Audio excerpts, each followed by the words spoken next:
order tonight. This is a meeting of Orangeville Town Council for Monday, April the 12th. We're going to start off with the singing of our national anthem.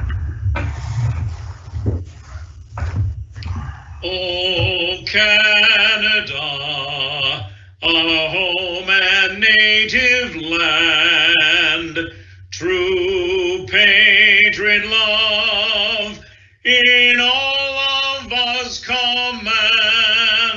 With glowing hearts we see thee rise, the true north strong and free. From far and wide, oh Canada, we stand on guard for thee. God keep our land glorious and free. Oh Canada, we stand on guard for thee. Oh Canada, we stand on guard for thee. Thank you, David Nair, Artistic Director of Theatre Orangeville. Feels like an episode of The Voice sometimes when David gets rolling there. Okay, I'd also like to acknowledge that we're on the traditional territory of the Anishinaabe people, including the Ojibwe, Potawatomi, and Odawa of the Three Fires Confederacy.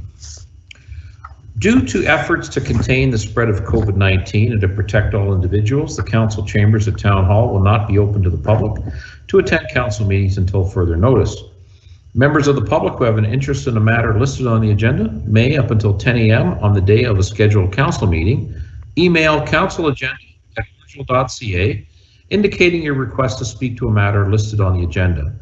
A phone number and conference ID code will be provided to you so that you may join the virtual meeting and provide your comments to council. Members of the public wishing to raise a question during the public question period of the council meeting may, beginning at 8:30 p.m. on the evening of the council meeting, call 1-289-801-5774 and enter conference ID 241-734-587#. Correspondence and emails submitted will be considered as public information and entered into the public record.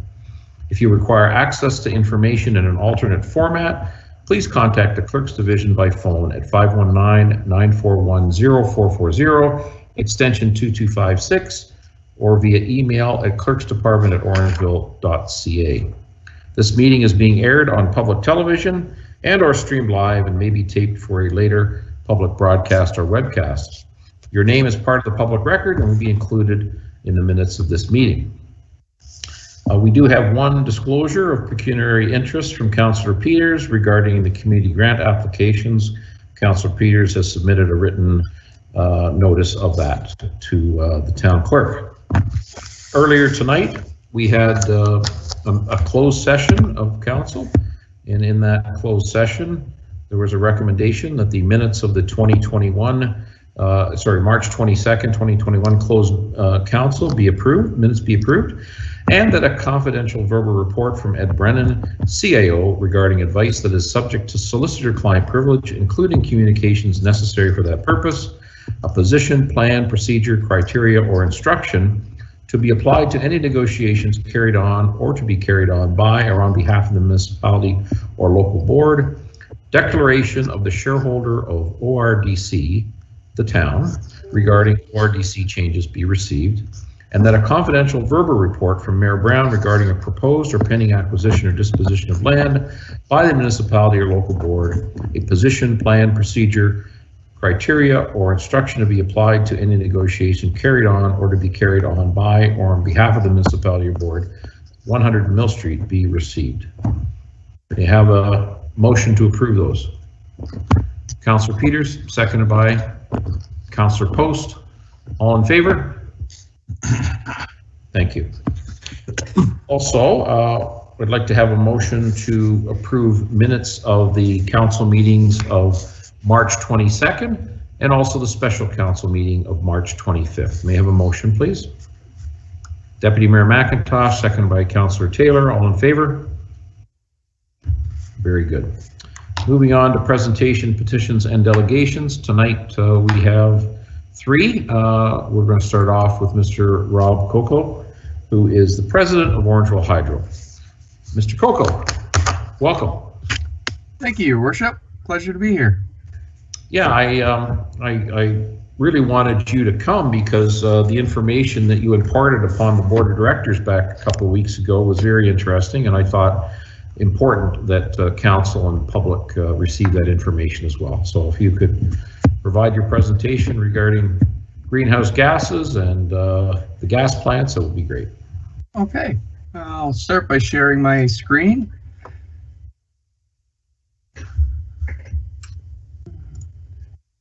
Are you able to see it now, Your Worship? Yes. Wonderful. So yeah, thank you again, Your Worship, and to Town Council for having the opportunity to present. Yeah, so I guess this presentation went to the Orangeville Hydro Board on March 18th during our March board meeting in response to a February 8th motion that Town Council passed regarding greenhouse gas emissions, specifically greenhouse gas emissions from the electricity generation stations that use natural gas as the fuel, so the natural gas power plants. So as I was going through council minutes, I did see the motion. So for those that may be listening and haven't read the motion, I'll go through the highlights. So during the February 8th, 2021 council meeting, the town passed the motion to mentioning the following things. So the town will be establishing a long-term carbon goal. Municipalities account for 50% of global emissions. Ontario recently purchased 3 gas plants. I have in blue here some little bit of facts. This is absolutely OPG, Ontario Power Generation, did recently purchase 100% ownership of the existing Napanee generating station, 100% ownership of the Halton Hills generating station, and 50% ownership of the Toronto Portland's Energy Center. So OPG purchased basically the shares. These natural gas plants were already in existence. It's an ownership change, and one of them, OPG already owned 50%, and they purchased the remaining 50% shares. The motion mentions that this purchase could lead to an increase of provincial greenhouse gas emissions increase at 400%. This motion seems to be based on a number of municipalities in Ontario have passed similar motions. A letter will be written to multiple ministers from the town. The letter will request a phase out of all natural gas plants and request that the ministries give direction to the IESO, Independent Electricity System Operator, to accelerate the use of renewable electricity supply, energy storage, and energy efficiency. So those 3 things to eliminate natural gas power plants and reduce greenhouse gas emissions. And this will, of course, bolster Ontario's competitiveness in the global clean tech marketplace. So it's this motion is similar to other municipalities. And so when I read this motion, 4 questions came into my mind saying, this is really interesting. But what are the existing greenhouse gas, the sources of greenhouse gas emissions in the town of Orangeville? What's the source of electricity greenhouse gases relative to the other sources? What would be the impact if the carbon intensity of of Ontario's electricity increases 400%? We'll need data for those 3 things. And what could be the impacts of eliminating natural gas power plants? That one's not so much data, more opinion-based, and opinions will differ on that. So luckily for the data, there's 2 documents readily available. Dufferin County has recently released their community greenhouse gas inventory, as well as the town of Orangeville has done a study as well. These studies were based on 2016 data. 2016 was used for a few reasons, from my understanding. One, 2016 was the last time that census was done, so you have population statistics, as well as these studies take a few years to do. So even if you start gathering data in, say, 2019, it can take a while to get this information out. So looking at the Dufferin County, sort of answering that first question, in Dufferin County, what are the sources of greenhouse gases? And it was great. They laid it all out really clear. Electricity is a source of GHGs. Natural gas. So natural gas, that second line, isn't the natural gas from the electricity sector. That's the natural gas from the yellow pipe in the ground. Natural gas coming in through the Enbridge pipes, through our meters, through the meters to heat our homes, cook our food. And then, of course, there's gasoline in vehicles, diesel, propane, heating oil, solid waste, livestock. And there we go. Okay, now we can see some data. So electricity accounts for 5% of Dufferin County's total GHGs. The largest ones being natural gas at 23%, gasoline at 46%, and livestock at 16%. For those like pie charts and colors, here's the same information in a pie chart form, again showing gasoline at 46%, natural gas at 23%, livestock at 16%, and electricity, because of the natural gas usage within the electricity generation, 5%. And Dufferin County was great, even went into the sub-tier municipalities. Grand Valley, one of the areas we serve, with unleaded gasoline being 80%, natural gas being 11%, and electricity accounting for 5%. It changes when you go look at Orangeville specifically, gasoline being 53%, natural gas being 38%, and electricity, tied for solid waste, is 3% of the source of GHGs. So 3% of the total GHGs in 2016 from Orangeville came from electricity. So that answers the first one. Great. Now switching to Orangeville's report, this gave great comfort, saying, oh good, 2.9% or 2.95, we'll round to 3. So two different documents came out with the same number. 3% of the municipal or GHGs from the community in Orangeville, 3% came from electricity, and the vast majority coming from natural gas and gasoline. And even taking the words right from the Town of Orangeville carbon intensity report, it was gasoline and natural gas are the largest sources of community emissions in Orangeville. Electricity power generation has a much lower carbon intensity compared to natural gas, majorly due to the Ontario's phase out of coal earlier this decade. So now we'll go, right, 2 questions answered, but what would be the impact if Ontario's carbon intensity for Ontario's electricity did increase, well, 4 times? So we able just to sort of, the colors changed here, but able to just to sort of work it out in Excel. And that 3% will jump. It's not a good thing to see, but the 3% would jump up to pushing 11%, but it'd still be much less than the natural gas and gasoline. So it would still go up, but not drastically bumping anybody out of another position. So the main sources of GHGs still remain gasoline and natural gas. And then that last question, what could be the impacts of eliminating natural gas power plants? One thing that I did want to mention is costs.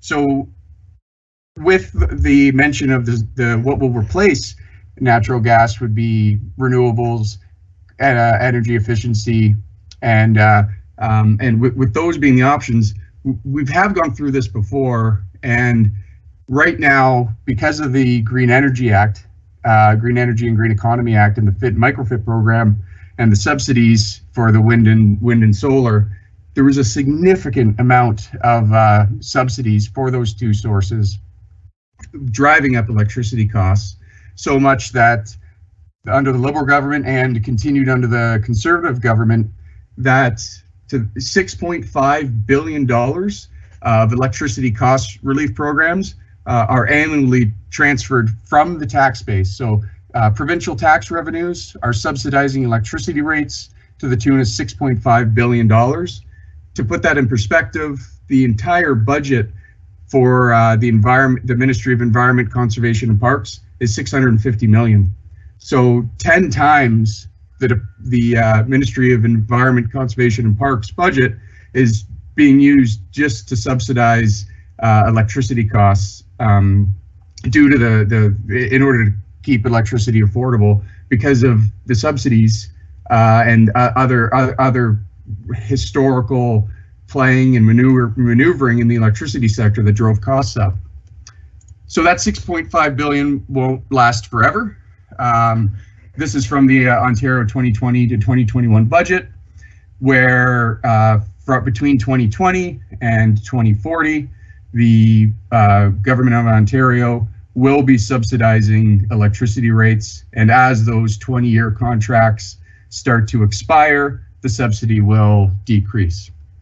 So the Financial Accountability Office of Ontario did do an analysis of the Ontario's budget to hold the government accountable, and the FAO did end up determining these numbers. So the Renewable Generation Subsidy Program will shift approximately 85% of the cost of electricity generated under the green energy contracts from ratepayers to the province until the last contract expires around 2040. The Financial Accountability Office of Ontario estimates that the Renewable Generation Subsidy Program will cost the province a net $2.8 billion over the first 3 years of the program, from 2020 to 2021 to 2022 to 2023 year. Over the life of the program, from 2020 to 2021, all the way up to the 2040, the FAO estimates that Renewable Generation Subsidy Program will cost the province a net total of $15.2 billion. So if you kind of just do some little mental math there and say, well, $6.5 billion a year doesn't quite match up to over a 20-year period of $15.2 billion. That's because the obviously it will decrease near the tail end, but also not the full $6.5 billion is due to the recent cost shift. There was already the Ontario Energy Rebate, the OER, at the bottom of low volume users' bills. So if we look at your home bill or small business bill, you will see at the bottom the Ontario Electricity Rebate, reducing your hydro bill on top of this new program 20%. So that's the one concern that I'd be having is by trying to remove the natural gas from the electricity generation plants, it could increase costs. And then what happens if electricity costs increase? Fuel switching may occur. And so this is shortly after, actually just while I was preparing this presentation for the Orangeville Hydro Board, this tweet comes out from the Ontario Energy, so the Ministry of Energy, where bragging about natural gas meters are now spinning out in North Bay. And it's not just the North Bay thing, it's also in out in Saugeen. So right now, while municipalities across the province are urging to shut down natural gas power plants, which may increase costs of electricity, but you know, on the other, so we're really focused on reducing and really taking the last remaining carbon source out of the electricity grid and try to make it as clean as possible, making electricity perfectly clean. But don't look over here. We're expanding the gasification of Ontario in order to have affordable heating, because electricity is now too expensive to heat our homes. And so that's one risk of continuing to play in the electricity sector and driving up electricity costs, which is actually then driving up emissions because you're using less electricity, more natural gas, #affordable heating. And so that's a little dynamic that needs to play into the decision making when you play with one system. What could be the side effects? And another thing to mention is, why do we have natural gas at all? We have lots of nuclear, lots of hydroelectric, lots of wind, lots of solar. Why can't we just get rid of natural gas? Why hasn't it been done already? So this is a chart that I took right before our board meeting. And the reason I wanted to show it is just to show how wind and natural gas dance through the day. And so just to kind of explain this, this graph can be found from the Independent Electricity System Operators website. The colors orange at the bottom is the base load nuclear power plants. Light blue, that's the hydroelectric dams throughout the province, ramping up and down as needed. Dark blue, that's the natural gas power plants, ramping up and down as demand goes up and down through the day. Green, that's the wind generation, ramping up and down as the wind blows. The little line of solar, the little line of yellow is solar. To clarify, that's transmission connected solar. So the little rooftop solar on top of the building I'm in, that's not included because the ISO doesn't have eyes on the little system here. So those are the big farm fields, 10 megawatt system, 10 megawatt solar fields throughout Ontario. That's what the yellow shows. And the little red line is biofuel. So what I'd like to point out on this chart is the green wind, dark blue natural gas, and the dance they do. As wind shows up, natural gas ramps back and says, okay, wind, you got this. And then as the wind fades away and the system's demand is still there, natural gas ramps up. So one of the reasons we have natural gas in the system now is to ensure that when the wind's not blowing and the sun's not shining and people are using electricity, that the system is still reliable and that electricity will be there even when the intermittent sources aren't. So that's one of the reasons, since coal's gone, a big reason why we still have natural gas in the system. So another way to look at that graph with the same color codes is the wheel on the right, showing that, well, how was our grid? The Ontario's electricity grid gets a lot of attention, especially those natural gas power plants. And the wheel on the right is the energy output by fuel type. So how many kilowatt hours came from each fuel source throughout the year of 2020? So 60% of the kilowatt hours in the province came from nuclear.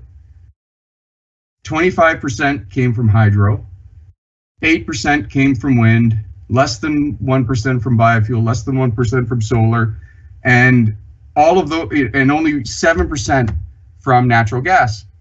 So we had a 93% low carbon grid. So we already have a very, very clean grid. 93% of it is, zero to no carbon emitting, and that 7% was only there for the days when the wind's not, and it's for those hottest days of the year to keep the lights on. So one thing, going back to the fact that, well, I guess I should mention, because it was mentioned that 400%, the carbon intensity may go up 400% by the purchase of these power plants. So those power plants already exist. They're already included in the 7%. So it's really just a name change, a shareholder change. But I do not disagree with the fact that emissions are going to go up in Ontario. And I think 400% is an accurate number. The reason they're going to go up is for a different reason, not so much the name change and the ownership change of these natural gas plants. It's this chart. So what I'm showing you here is the refurbishment from the ISO's planning outlook, the nuclear refurbishment and retirement schedule. So what I'd really like to point out is the bottom lines in gray. The gray lines are the retirement dates for Pickering Nuclear Generating Station.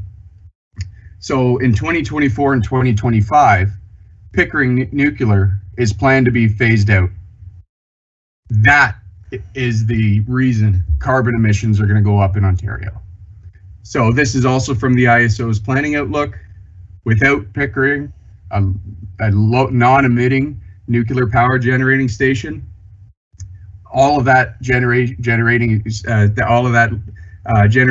source will be gone, and emissions will go up because the natural gas plants will actually be there to supplement that. So, and I agree. So we're kind of 2020, 2021 was down below maybe say 4 megatons, and we'll be going up to about 15. So that was pretty accurate with the 400%. But that's the main reason that emissions are going to go up, as well as some of the other nuclear gas plants, or sorry, nuclear generating stations going to be coming offline for refurbishment just for about an 18-month period. So some things to now keep in mind. Okay, if we lose Pickering and we still want to shut down natural gas plants, what will that do to Ontario's grid? So on the hottest days of the year and the coldest days of the year, our existing fleet will not be able to keep up.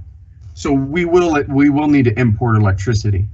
And I know that Quebec gets a lot of attention because they have a clean hydroelectric source and they're fairly affordable.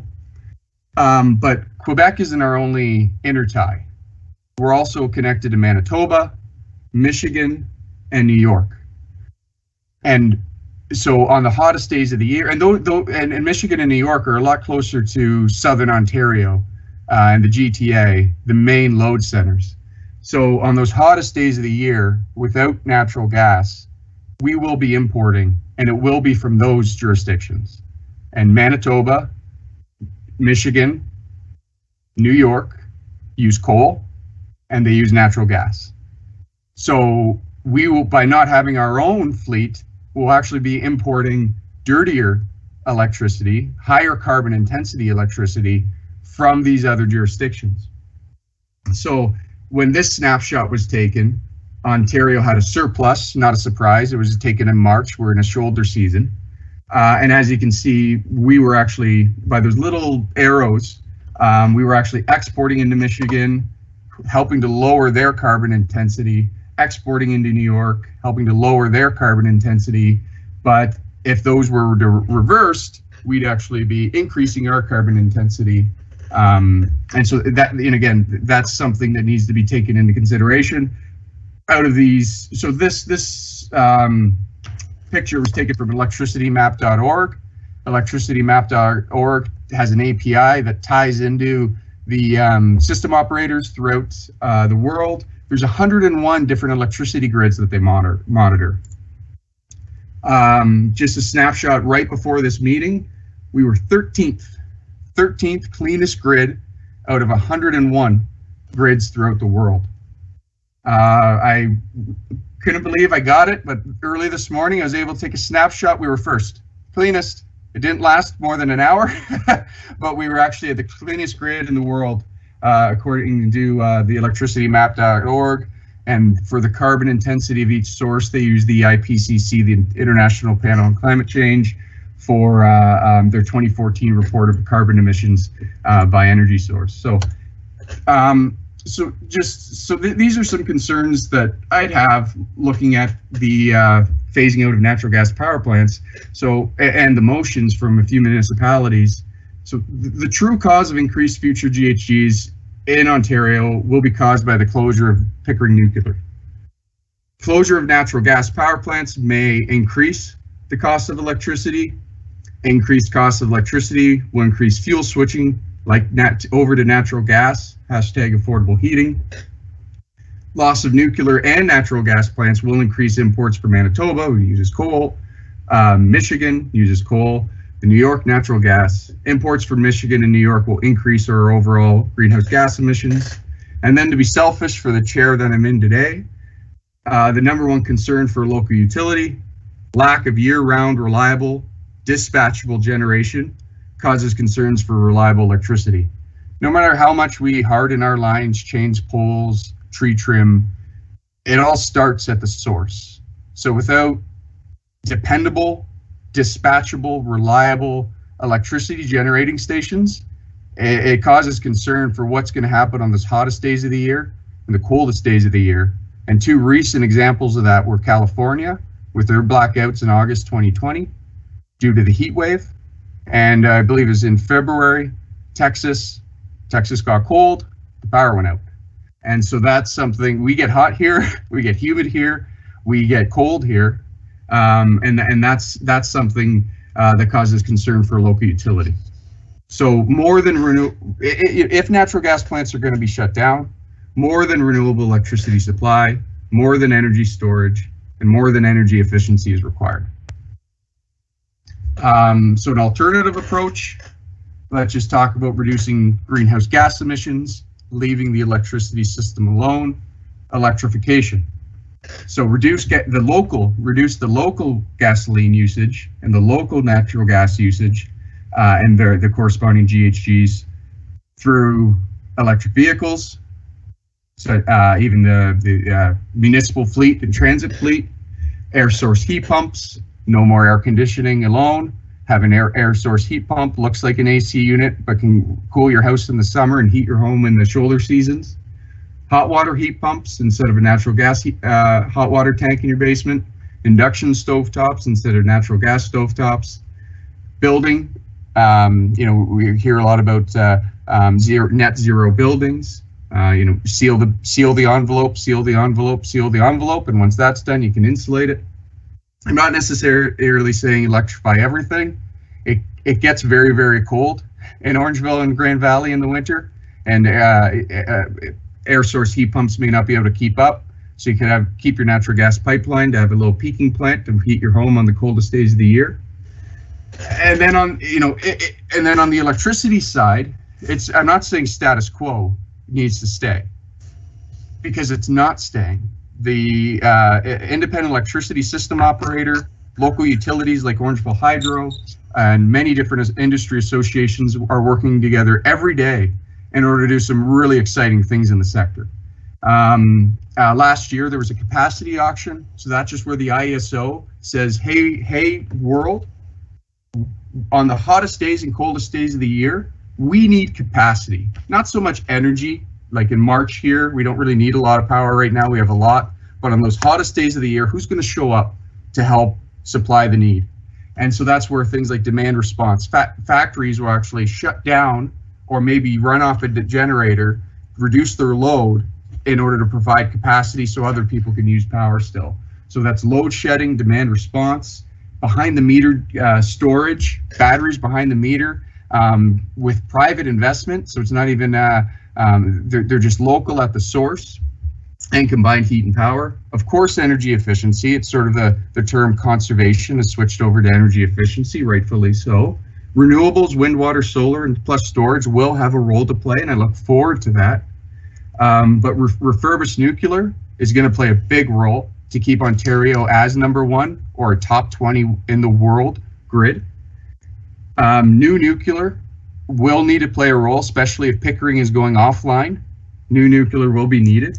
Not saying that nuclear stations going underneath Town Hall, but at the Bruce site, the Pickering site, the Darlington site, the research going on out in Chalk River, those 3 sites can stay active nuclear sites with new nuclear.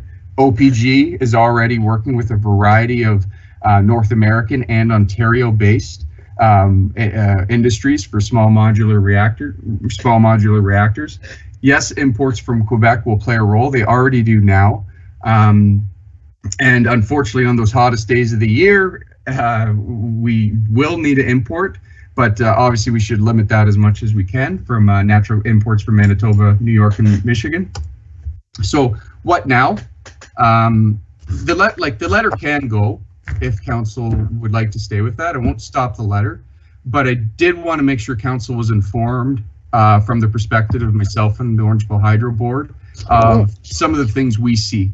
And so if anything was to change with the letter, things such as those alternative options being added in instead of just storage, renewables, and energy efficiency, something along the lines of adding in refurbished nuclear and the new nuclear that's going on through the federal government and a joint group of a few provinces. And so those are the things that I just really did want to make sure council was informed on. I'd be happy to take other questions or comments on it, but I do really appreciate your time. And here's my contact information and a quick plug. Orangeville Hydro released today our engageorangevillehydro.on.ca website. We're redoing our 5-year plan for our distribution system plan. Love to get input from the community. There's a survey, and we also have a have your say option, sort of like a Dropbox. Let us know anything and everything. So sorry to have a plug, but thank you for your time. Very good, Rob. Well, thank you. As I said, councillors and the public, it's a very, very complex situation, our energy grid. Mr. Kokok was able to, I think, dumb it down a little bit, but that one chart that showed the continual level of nuclear energy and the variability of wind and solar, which is being filled in as required by gas, was something I didn't understand until he presented that. And so, you know, when we hear about, you know, close down the gas plants, there's ramifications, and I just really felt it important for this presentation to come in front of council and the public to just to get a refresher course and understand it a little deeper. I've since I sat on the Orangeville Hydro board, I've marveled, and it's been a real great learning experience for me. So Rob, I want to really thank you for coming today and providing that. And councillors, does anybody wish to have a comment or ask a question? Councillor Andrews, go ahead. Thank you very much, Your Worship. And Mr. Coco, first of all, I want to apologize for the delay and me getting online tonight. I had some technical difficulties, but your presentation was technically bang on, and you have educated myself and no doubt other members of council. There was one slide there, slide 28, identified a reference to EVs, electric vehicles, and as I think I probably have expressed at times, I've got this passion in transportation, and the only reason I'm bringing this up because there's much information that has been out there talking about the impact that electric vehicles will have on the grids across North America. Any comments to that? Yeah.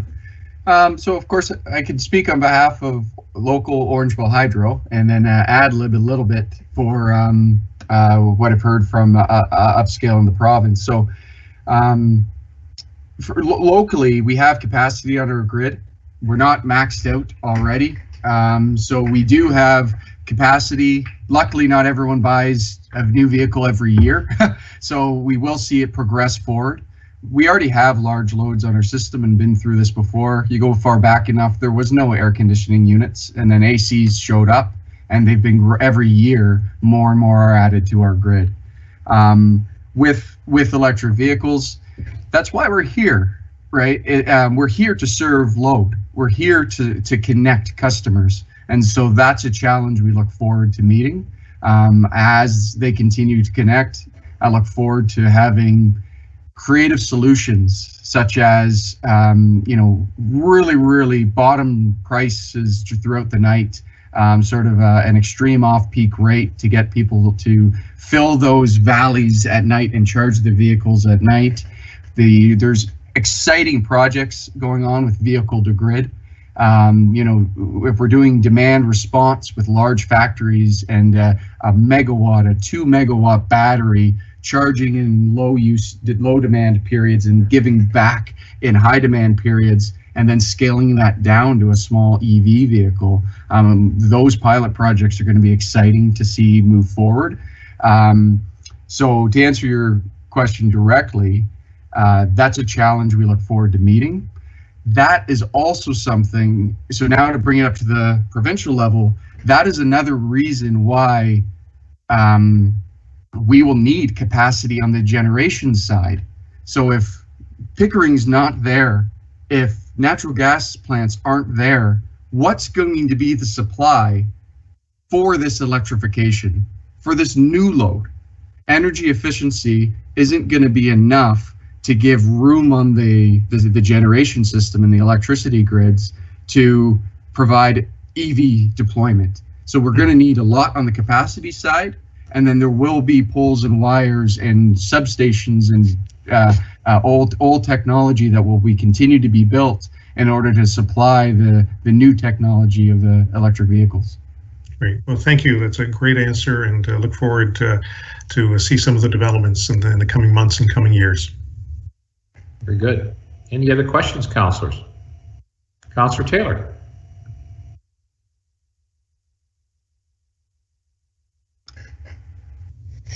Thank you, Your Worship. Through you to Mr. Coco. First of all, thank you, Rob. It felt like I was in a university class that I probably shouldn't have been in. Maybe I should have taken my lunch that period or something instead. That was very comprehensive. And I guess to numb through the forest, what you're trying to tell us is, Council, what you've put through maybe wasn't all the way thought through, and we should reconsider that motion. And you've offered some suggestions on how to write that. So I guess, what do you see as next steps? Like, would your recommendation to council be that potentially we take that motion and consult with yourself, withdraw it today and consult with yourself and rewrite it and present it at a future meeting? Would that be best, or what would your expertise want us to do tonight? Through Your Worship to Councillor Taylor, all I could do is suggest, obviously. So, of course, I'd be pleased to be involved with rewriting the letter. And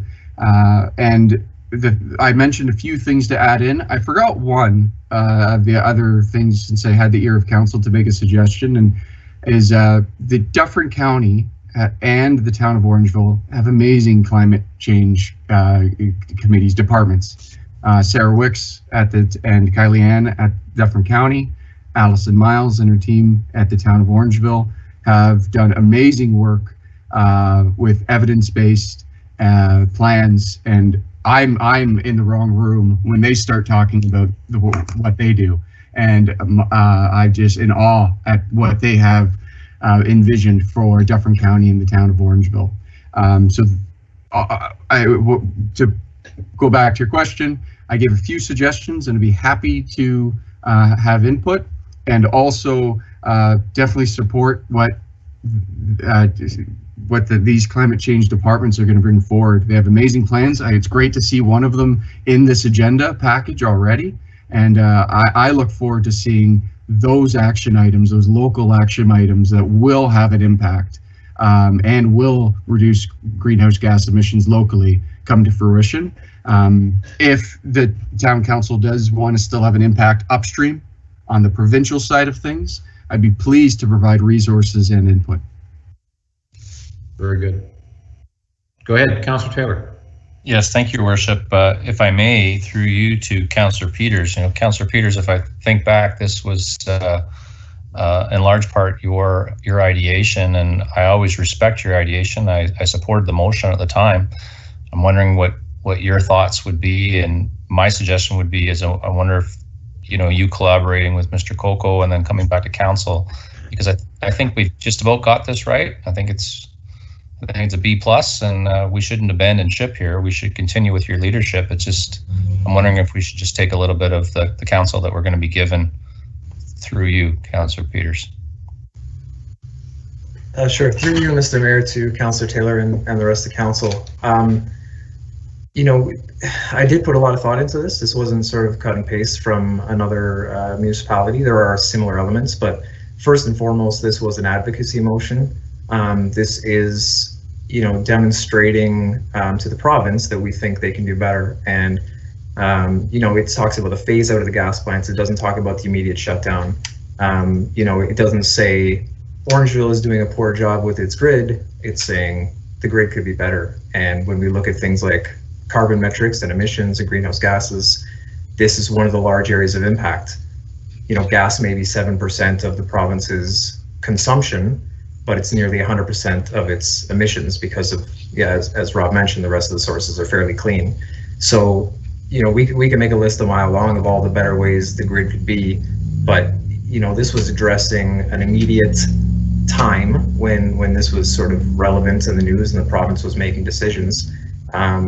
So I guess first it's a bit of a surprise it hadn't made its way to the province already after a couple of months, but certainly things like demand response can be added into the letter, load shedding, all this kind of thing. But Personally, I don't necessarily want to see the expansion of nuclear or SMRs in that letter when we talk about, various nuclear setups. If we're going to advocate for a cleaner grid, we should go all the way. There's other inherent problems with nuclear that aren't carbon related. They're either waste related or, mining related, various things like that. So it's tough to capture all of that in one motion. If it's the wish of council to rewrite it and pass it, the purpose of the motion was to get the message across to the province that buying up gas plants to compensate for the decommissioning of nuclear plants is not the full, well thought out process that we as citizens or municipalities would like to see when it comes to emissions in our power grid. Okay. But on a short-term basis, Councillor Peters, what would be your other suggestion? I mean, developing other sources is, probably long-term, is it not? Agreed. This is the frustration, and the point of the motion is that Ontario doesn't have the plan, at least personally, that I think it should, and I think a lot of people believe that as well, as we can see with other municipalities making motions like that. So this wasn't and I have a better idea. It was your idea is not as robust and clean and long-term as it should be. Because if we just make the switch over and the gas plants pick up the difference and no further planning is made, and our overall emissions get worse, how are we making it better? And this is really that advocacy piece to say, your plan needs to be better thought out. It needs to have other solutions built into it, like renewables and storage and load shedding and these kinds of things. They've shut down a ton of energy efficiency programs and renewable incentive programs. That's money that's not building new nuclear plants or buying new gas plants. So I'm not saying this motion has the solution. This was just supposed to be hey, we're paying attention and we think you can do better. It certainly is apparent from Mr. Kokok's presentation that the oncoming tsunami of electric vehicles, both commercial and private cars, where we've got 60% of our greenhouse gases coming from, is, it's going to be a huge impact on greenhouse gases as electric vehicles are rolled out. And it looks like, Mercedes-Benz is busy advertising on the TV right now, Volkswagen. It's certainly over the next 10 years is going to be more the norm that people have electric vehicles than gas. So again, on the sort of the global greenhouse gas outlook, it's pretty positive. And as Rob pointed out, our current electricity grid is one of the greenest in the world. So I learned this sitting in a meeting a couple of years ago. I remember I was at the Royal York, Rob. I forget which meeting that was. It was ESA, was it? Oh, yeah. Is that the name of the organization? Electrical Distributors Association. EDA, yeah. So, these things are put out there. I had no idea, honestly. I didn't. And now I know we do have an extremely green energy grid here in Ontario. We should be very proud of it. And I don't know who in the past, whether it was conservative, liberal, NDP governments over the past 30, 40 years have made some pretty good decisions to get where we're at. So I'm hopefully, glass half full guy rather than glass half empty, because I think we're doing a great job and we can do better. There's no question. Councillor Taylor. Yes, thank you, Your Worship. You're waxing very eloquently this evening, and I appreciate it. But it feels like we need to make a decision here on what we're going to do, and it feels like, with all due respect to Councillor Peters, it needs to just have a little bit of collaboration with Mr. Koko, or it almost feels like this is going to be for naught, and I don't want it to be for naught. Councillor Peters, I hope I've shown that I'd follow you into a burning building on most of these issues. I just think it needs a little bit of a tweak, and I'm hopeful that we can quickly make the tweak and then get the letter off, and I'd love to do that under your leadership. So I don't think I can make a motion on that. It would be up to Councillor Peters, but that would be my wish. I don't want to see this fall apart. I think it's important. Could we suggest maybe a meeting with Mr. Kokok, Mr. Peters, and maybe take some of those suggestions and you know, without taking away what you wish to be in there, but maybe add a few things that he suggested. Is that something that you'd be able to consider? I guess before we get there, can we ask through you to the clerk if this is a non-issue, if it's already been distributed, you know, right, that would change the steps we take. Of course. Madam Clerk? Yes, I can advise council that when the motion was passed back in February, I believe, it was circulated through, as requested in the motion itself, on February the 10th. Right. So the letter has gone out, correct? Correct. Madam Clerk? Okay.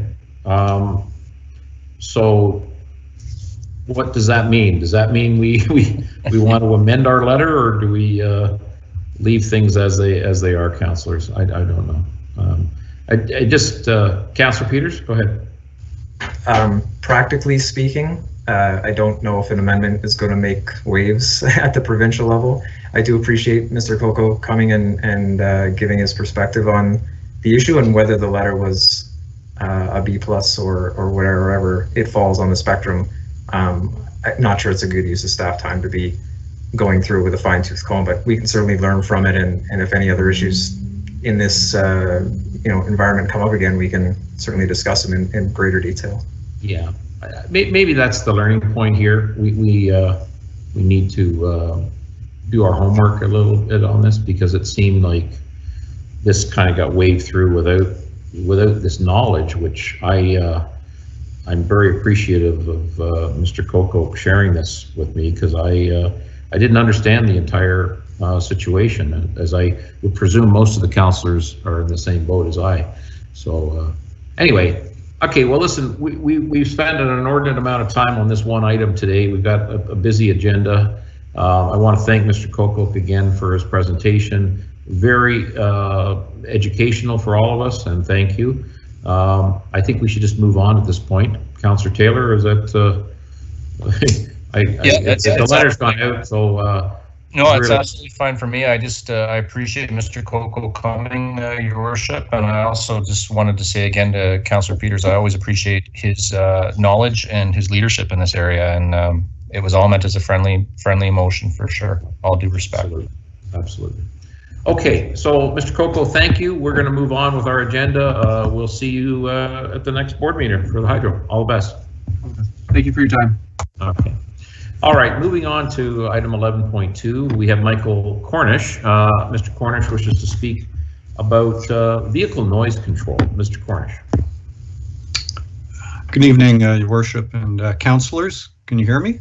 Yes, we can. Super. So I am going to bring up this presentation if I can find it. Ah.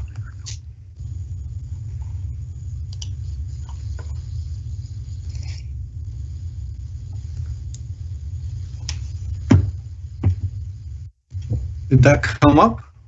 No, only the top bar of your screen is showing.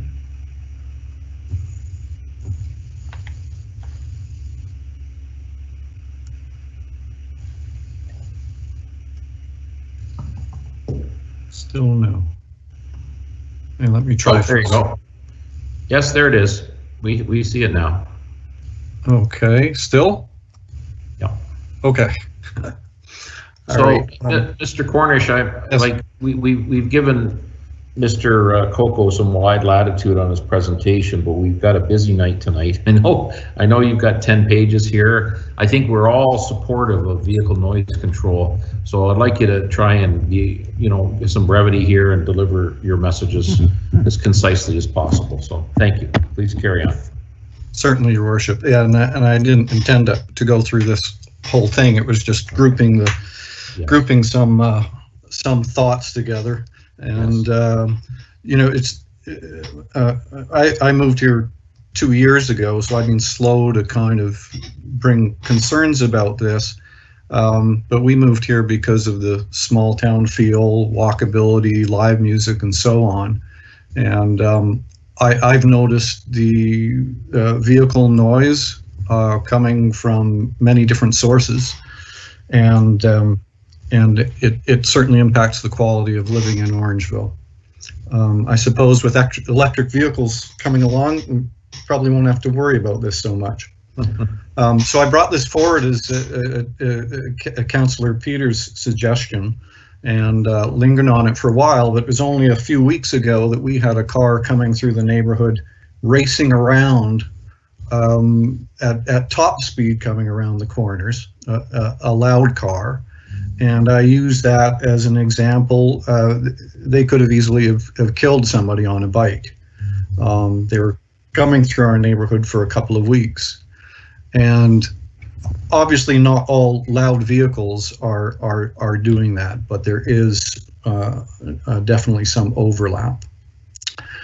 So there's a lot of noise coming from single vehicles, whether it's loud motorbikes racing along Highway 10, going through the city on residential streets and accelerating from stop signs.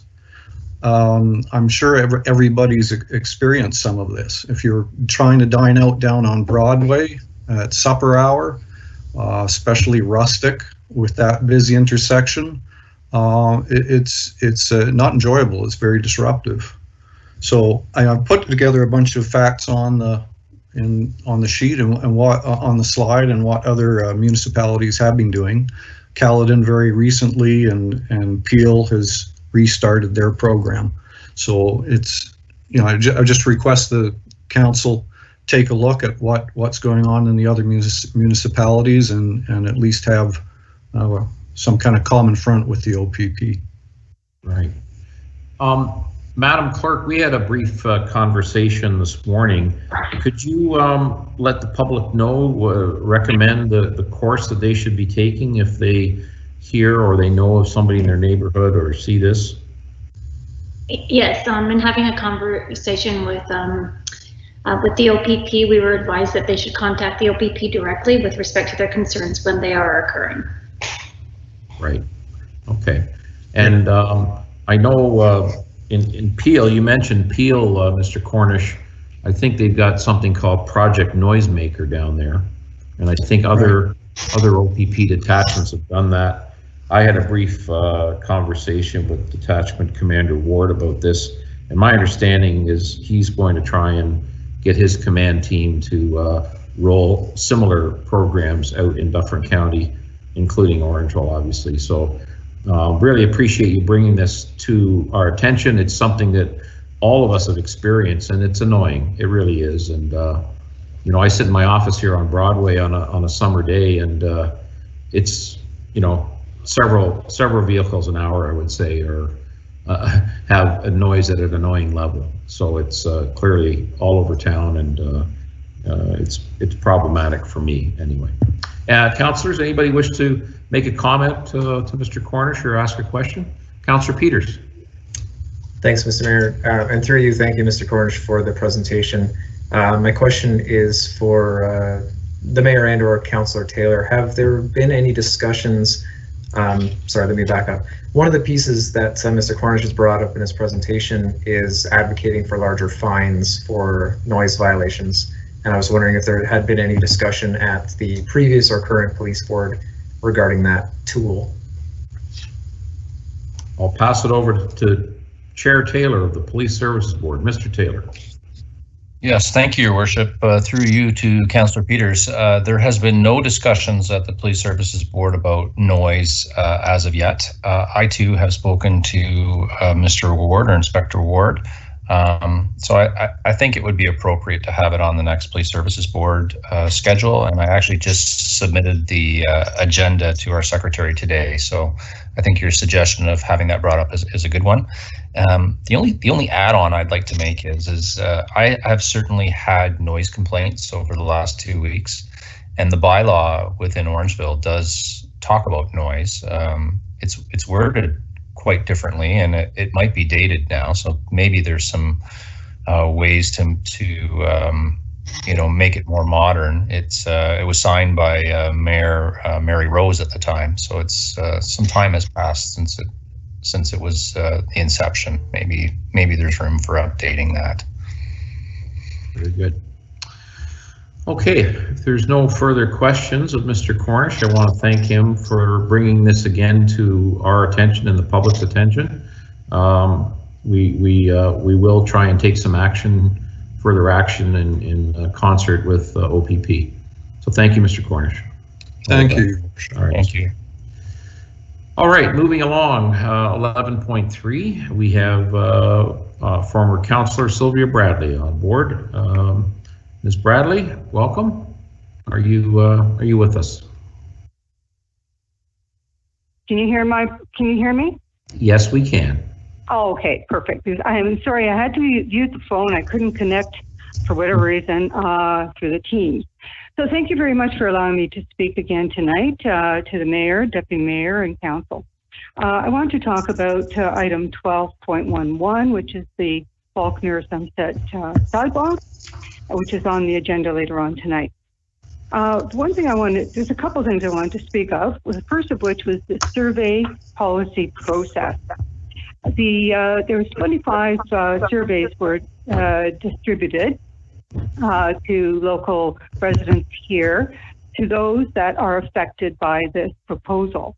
Now, of the 25, only 11 are actually affected because only 11 houses have the sidewalk on their side of the street. So the other 14 are on the other side of the street. And I have a hard time understanding how that affects them.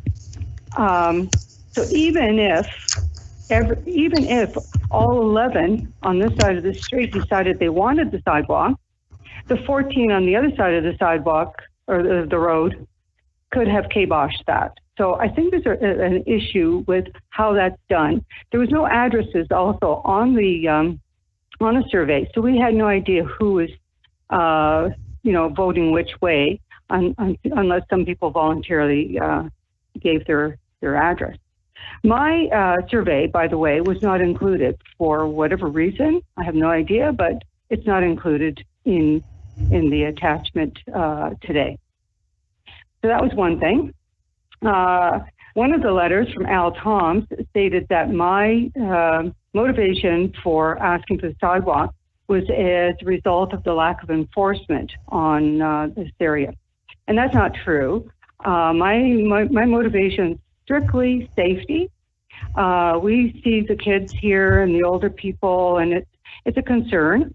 We tell the kids to walk on the grass because it's safer, but in the winter they can't walk on the grass because there's snow, and there's 6 feet of snow both sides, and so now the kids are walking on the road, which is very dangerous. I can't see how anybody would think that that's not a danger. Some of the people mentioned that there's few pedestrians, and that too is simply not true. There's anywhere from 10 to 30 pedestrians per hour. And that's right now during COVID, where things have changed. The school population, as you know, is different. There's nobody here for lunch anymore, where a very large number of young people used to walk down to Tim Hortons or wherever to have lunch. That's not happening now, but we still have a tremendous amount of people, particularly families and dog walkers. The next item is the safety issues. Myself and 3 others spoke of it, and we have twists and turns and bends and elevations on this stretch of road, which makes it dangerous for our people. And now that council has been brought to their attention, I would suspect that there would be some liability issues going forward if council chooses not to do anything about this. And I really don't know who wants to sacrifice a child or a grandparent before something is done to remedy the problem here. In summary, this is a safety issue. I hope the council does decide to go the distance all the way to the catwalk, but in the event that they don't, I would ask that at least do my property. I have no self-interest in this. I probably won't even walk or on that sidewalk very often. It really is a community safety issue. And, we just want to do something rather than watching here and cringing when we see seniors and kids being put in jeopardy. And, you know, this is an active community here, an active neighborhood. And with the two schools, the arena, the daycare, the sports fields, etc. And if we don't need a sidewalk in this neighborhood, then I don't think we need a sidewalk anywhere in this town. So, and I do know that this council, that safety is one of your strategic priorities, and this is a safety issue. So thank you very much. This is my last kick at the can, so I appreciate the time. Thank you. All right. Thank you, Ms. Bradley. Thank you very much. Any comments or questions, folks? Seeing none, let's move along to staff reports. So, number 12.1 is our COVID Community Recognition Awards recipients. And so let me open this up again.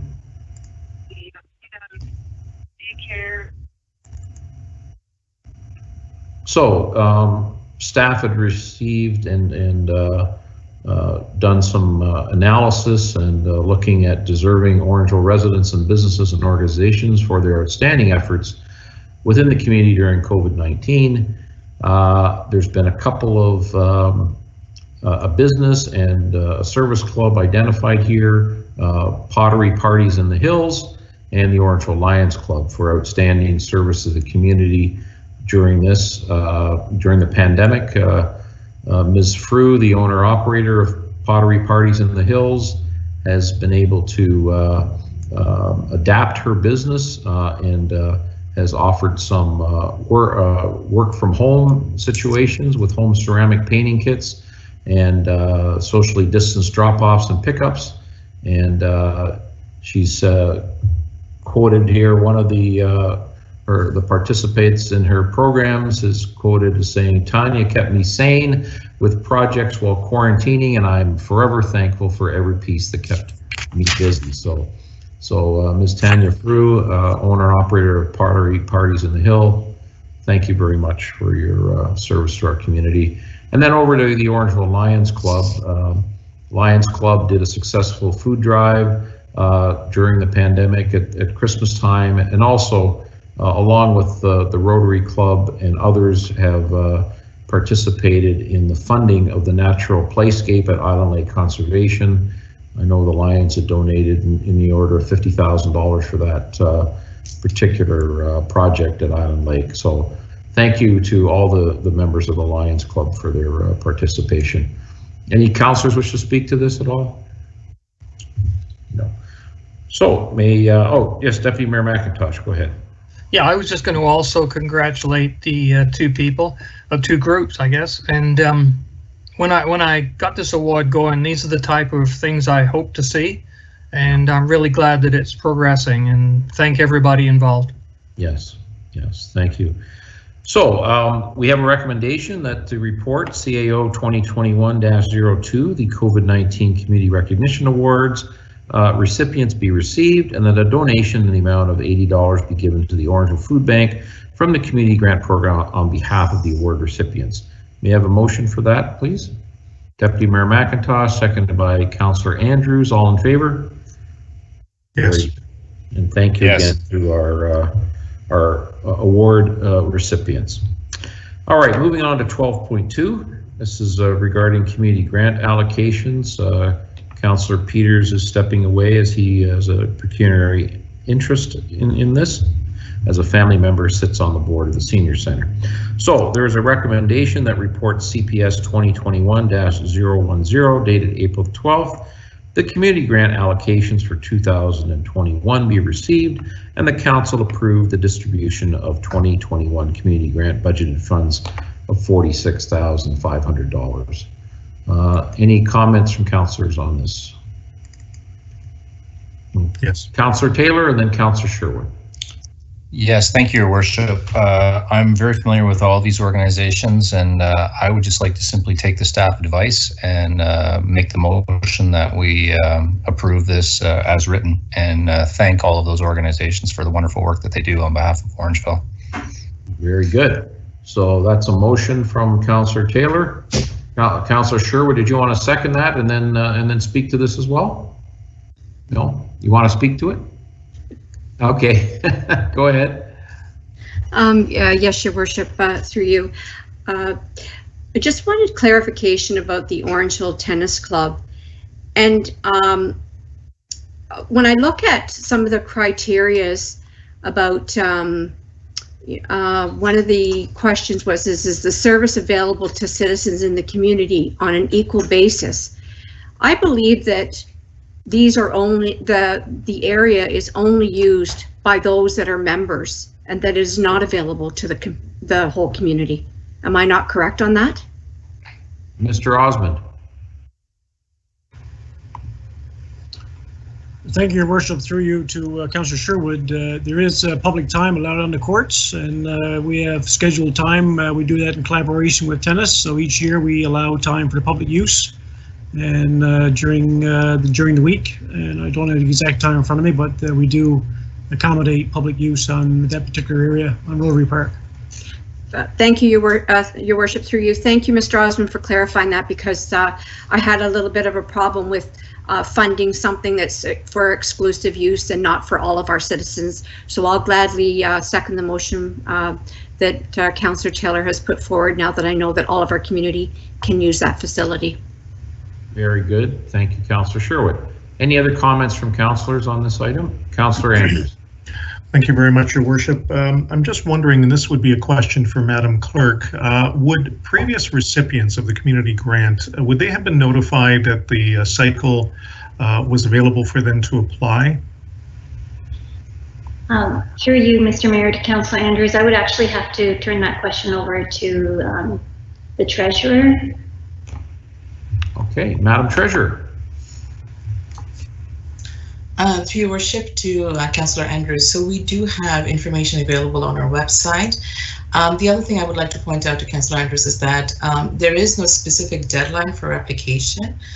This is a rolling deadline. We do accept application until such time the budgeted amount is fully exhausted. Okay, thank you very much for that explanation. Appreciate it. Thank you. And for the public and other organizations that may want to apply, we still have $33,500 budgeted for 2021. All right, so we have a motion on the floor. Any further comments from councillors? All in favor of the motion? Yes. Thank you very much. Maybe we could invite Mr. Peters back in. There you go, sir. Thank you. All right, moving on to 12.3. This is a recommendation that report CPS 2021-014 dated April 12, 2021 be received. This is regarding Section 357 tax appeals for the years 2017 through 2020, and the council authorized a reduction in property tax totaling $5,289.18. May I have a motion for this, please? Councillor Taylor, second by Councillor Post. Any further comments or questions? Councillor Sherwood. Yes, Your Worship. I just wanted to bring to the attention of council that the appeals in this report for 2017, 2018, and 19 taxation years under 357 are ineligible under the legislative rules, being that the application was not received by the date criteria. The deadline for submitting an application is the last day of February of the year following the taxation year in which application relates. Section 357 does not permit council to refund for previous years, as what is indicated in the spreadsheet before us. Section 358 does permit that refunds be issued for 2020 and the two previous years being 2019 and 18, if eligible, if there was a known clerical or factual errors. I do not see the applications for the tax refunds before us for 2017, 18, and 19 being filed under Section 358 in this report.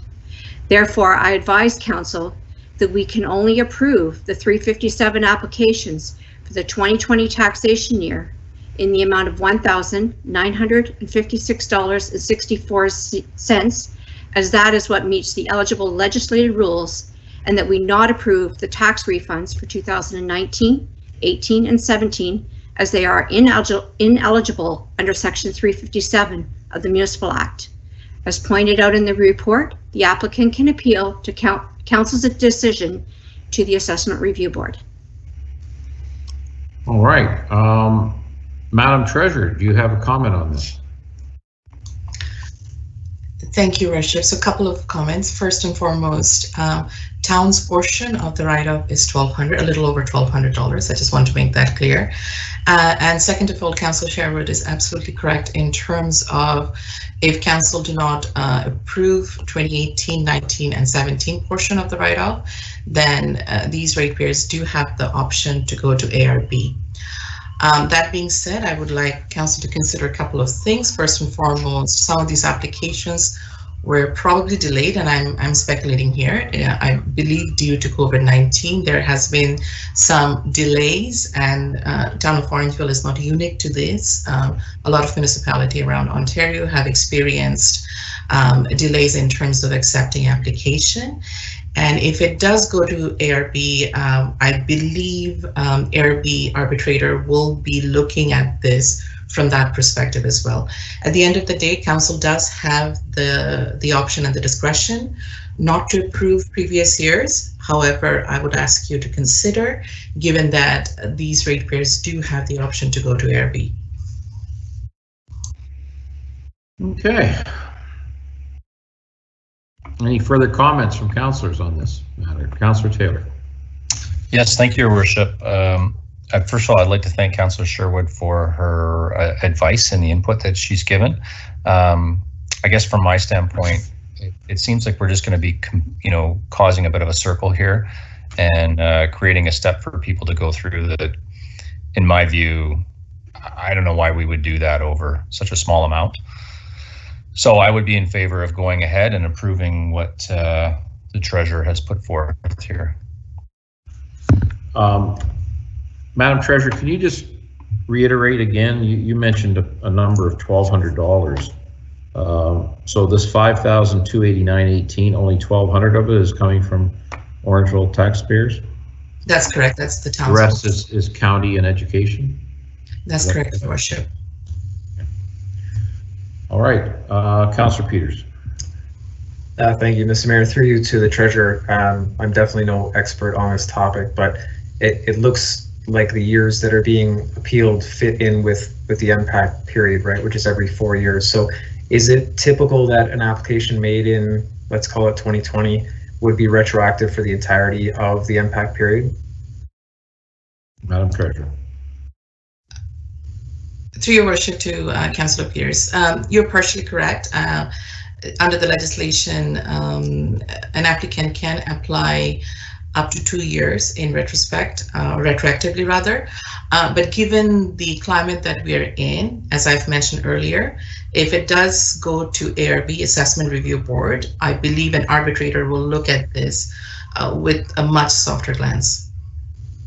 Right, so like, Mr. Mayor, to project that, obviously we don't know how that decision would land, but if a 2020 appeal done above board would qualify back to 2018, and we're talking about 2017, so perhaps the 1 year is really kind of the only extension we're looking at. We'd be looking at 2 or 3 years out of the 4 of payment anyway.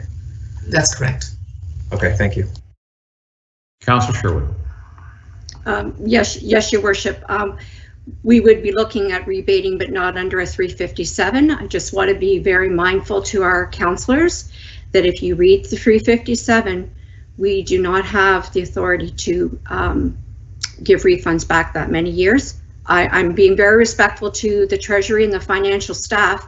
However, I want to just make you very mindful that this could open up a can of worms for all kinds of other events that happen with the town, where if people do not meet the legislative deadlines, we're allowing something to happen that we shouldn't have, and we do not have that power if you read the legislation. But again, I'll leave that up to my colleagues.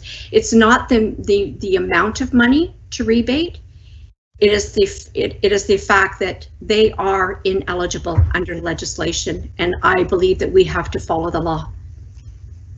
Okay. Madam Treasurer, if I could ask you one more question. So when somebody comes and appeals this, they're actually appealing the assessed value of their property? Is that correct? Can you clarify the question for me a little further? Well, we all get these MPAC assessments for our properties, residential or commercial or industrial, and MPAC has determined a value with which taxes are calculated on. So when somebody appeals, they're appealing that number of whatever hundreds of thousands of dollars that the property has been assessed. Is that correct? Is that what this appeal is about? So under 357 and 358, there are certain criteria under which a property owner can appeal. And in this particular case, it is a switch between commercial tax classes to residential tax classes, which commercial being a higher ratio has resulted in refund. In terms of, and if I may, Your Worship, if I can just provide a little bit of feedback to what Councillor Sherwood said. I want to make sure that Council understand that it's absolutely at your discretion whether you will be approving the previous years. All I'm suggesting to you is that the individuals who has applied does have the option to take this to Assessment Review Board.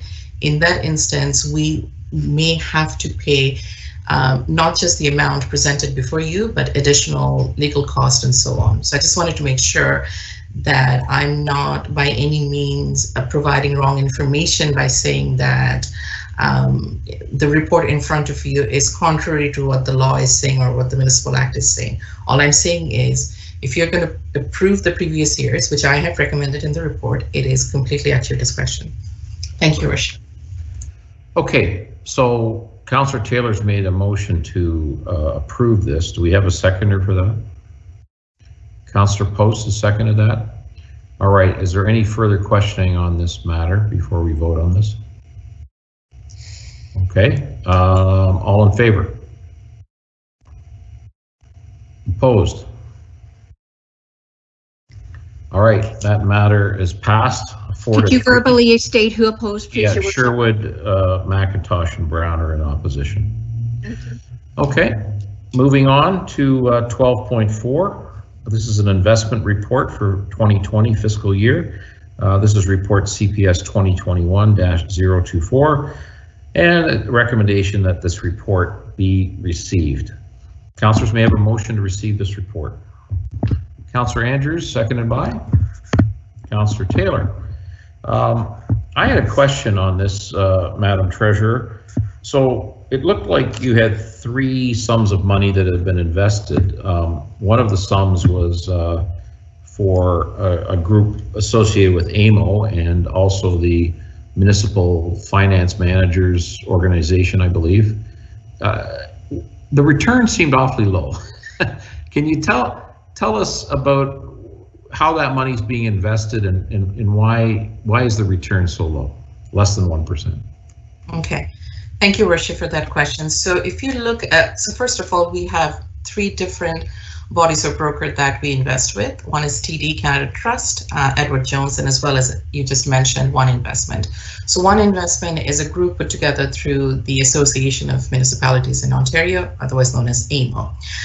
If you look at the attachment, TD's interest rate is below 1%. So part of it, and by the way, what you're looking at is interest earned for last year, which is 2020. Given the onset of COVID-19, the market is not faring, or at least the market at the time wasn't faring too well. And we're talking about global market, not just Canadian market or local market.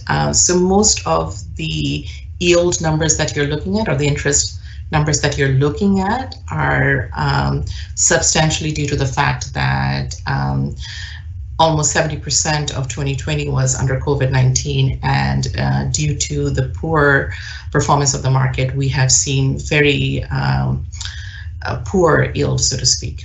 Hope that answers your question, Your Worship. It does, but it also makes me wonder about how often you review where you're placing this money for investment, and personally, we have opportunities to review our investment portfolios, and I'm just wondering, you know, how often do you review the town's investment portfolio? And you know, this money's been invested since 2014. Is there a time when you would say, well, maybe we should jump on another horse here? Madam Treasurer. Thank you, Worship. So our investment portfolio is, to put it simply, is guided by the Municipal Act. So the way municipalities can invest is highly legislated by the Act, but that doesn't mean that we do not have the option to choose the brokers that we want to work with, the kind of instruments or financial instruments we would like to invest. But the essence of municipal investment, and given the size of our coffer, there is a lot of restrictions, and most of the investment has to be principal backed. What that means is your principal amount must be guaranteed. One of the reasons it is encouraged highly for municipalities to invest with one investment or AMO-backed investment, because of that the very principle that I just described to you, that you have to make sure when you invest municipal money or taxpayer money that the principal portion of your investment is absolutely secured. In terms of review, this is one of the things that I will be bringing to your review. Actually, this was one of the things I was supposed to bring up last year, but it didn't quite work out because of COVID. However, I think the time now has come, because if you look at our portfolio, the overall portfolio, not just the one investment one, most of it is a mix, and it is done that way because anybody who has ever done investment, you have to have a mixed portfolio to reduce risk. So this is one of the things that definitely, Your Worship, we should be looking at in coming months. Okay, thank you. Ms. McKinney. Thank you. Through the Mayor, I just wanted to reiterate the point that the Treasurer had undertaken a number of new reviews when she joined the town, and had, as an example, set up meetings with our partners to understand how we could improve the various tools available to the town through the financial processes, and was in the process of moving those particular initiatives ahead last year when there was disruption. So I just want to reiterate that I know that we talk about COVID a lot, but that is something that had started, and there has been a lot of progress made in finance, and I just wanted to reiterate that now. Yeah, thank you. And I also want, you know, council and the public to remember that our treasurer did restructure some debt, revolving line of credit, and that has certainly helped us in what we've got into in the past year or so. So thank you, Ms. Syed, for your work in that regard. Okay, so we've got a motion here to receive this report. Any further comments, councillors? No, all in favor? Thank you. We also have 12.5 Parkland Reserves Financial Report, and it's a recommendation that report CPS 2021-025, the Parkland Reserves Financial Report, be received. May I have a motion to receive this, please? Councillor Post, seconded by Deputy Mayor McIntosh. Any questions, councillors? Councillor Peters and then Councillor Taylor. Go ahead, sir. Councillor Peters. Thank you, Mr. Mayor. Through you to Mr. Osmond, I was wondering if you could elaborate on the types of projects, or specifically what projects this Parkland Reserve is going to be going towards in the next couple of years. Obviously, it's been accumulating for some time. It's got a healthy balance, and is this to fulfill the Parks and Rec Master Plan, or is there a subset of those projects that this type of funding has to go towards? Mr. Osmond. Thank you, Your Worship. Through to Councillor Peters. Well, on an annual basis and over the 10-year capital plan, I guess, from time to time, the Treasury Finance Department reviews it and actually would allocate where various reserves are spent. Give you an example, you're correct. If we're doing the large trail plan, the trail plan could use a part of the funds could come from reserve. If we're doing a new playground or a playground replacement, we can get funds from that reserve. Or if we're doing anything with a new facility development, such as a major field or play fields, those kinds of things will come from the reserve. So it will be a long list depending on what initiatives we bring forward from time to time to council. And then the Treasury Department would actually look at it and see if we meet the criteria, and then it would apply certain dollars to reserve, certain dollars to finance, and certain dollars to taxation. So basically it depends from year to year on where we're to in terms of what we bring forward to council. And then council makes the final decision on where you would allocate funds. If I could just follow up briefly, Mr. Mayor, sorry, but you're on mute. I'll take the no. Yes, Councilor Peters, follow. Go ahead. Thank you, Mr. Osmond. I guess last question, in the traditional sense, the parkland dedication would often go towards the creation of a new park or the expansion in terms of area of parks. Do we have anything on the horizon in terms of new property or extended property in a parks realm? Obviously, given we have a tight border, but maybe you could expand on that for me. Your Worship, through to Councillor Peters, I don't have all capital items in front of me, but to give you an example, I mean, we're right now doing the Rotary Park redevelopment plan. That plan could bring forward new initiatives to repurpose or redevelop certain sections of the Rotary Park. Part of that initiative, we're looking at a skate trail development. That would be something that would probably be applied to a certain degree to Parkland Reserve. We're also looking at the, as you know, trail master plan, cycling trail master plan. And again, it's a large initiative. We're trying to allocate roughly $300,000 to $500,000 a year over a long period of time to develop the trail corridor as things become available with the rail lines and so on and so forth. So there's lots of development there. And we're looking at things we see in the capital budget we're doing this year. We're looking at just putting together now, just for information, council, we're just finalizing the business case RFP for the artificial turf surface. That too could be a development in parkland, depending on what land you use and where you repurpose the property. So it becomes a review on an annual basis to see where we can put our money annually to finance some major projects. Thank you. Councillor Taylor. Thank you, Your Worship. Councillor Peters has once again stolen my thunder, so I have nothing further at this time. Okay. All right. Councillors, any further comments on this report? Seeing none, let's have a vote to receive it. All in favor? Yes. Very good. All right, moving on to 12.6, the annual statement of development charges. This is a recommendation that reports CPS 2021-026. Annual statement of development charges 2020 be received. May I have a motion to receive, please? Councillor Andrews, second by Councillor Taylor. Any questions, councillors, on this report? Councillor Taylor. Not a question, just a statement. Absolutely shocking to see what COVID did to us last year, and I think the report is well written. I completely understood it, and looking forward to 2020. Well, I guess 2021 could be better, but really looking forward to 2022 and getting back on track with this. But thank you for the report. Very good. All right. Any further comments, councillors? Okay, all in favor? Yes. Councillor Post? All in favor? Very good. Okay, moving on to 12.7. This is a report regarding a liquor license application. This is a recommendation that reports CPS 2021-028 711 AGCO liquor license application be received, and that the town of Orange will file a formal objection with the AGCO with respect to 7-Eleven's liquor license application, file number 1091255. May I have a motion on this, councillors? Councillor Post, seconded by Councillor Taylor. Any comments or questions, councillors, on this item? Councillor Taylor? Yes, thank you, Worship. Just the one, and that is when I initially saw this, I thought how odd that it would even come to council. It feels like, why would we allow some institutions to have the? Am I cutting out? Can you hear me? Okay. No, we feel can like hear. I might cut out. Okay, thank you.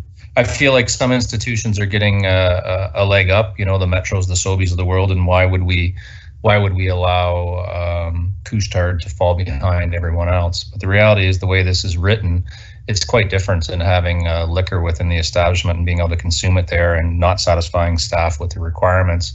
I just can't let it go through at this time, and that's why I'll be voting against this, or voting in favor of what staff's recommendation is, not about selling liquor at 7-Eleven. Right, right. So just, you know, for the public who may not have read this report, this is essentially allowing 7-Eleven to serve liquor as a restaurant in their facility. And the staff just doesn't feel that there's enough information in this report to let it go forward at this point. Not to suggest that that information may not be coming, but at this point they don't feel that it's complete. Okay, any further comments on this, councillors? No, we have a motion. All in favor of receiving this report and filing a formal objection? All right, thank you very much.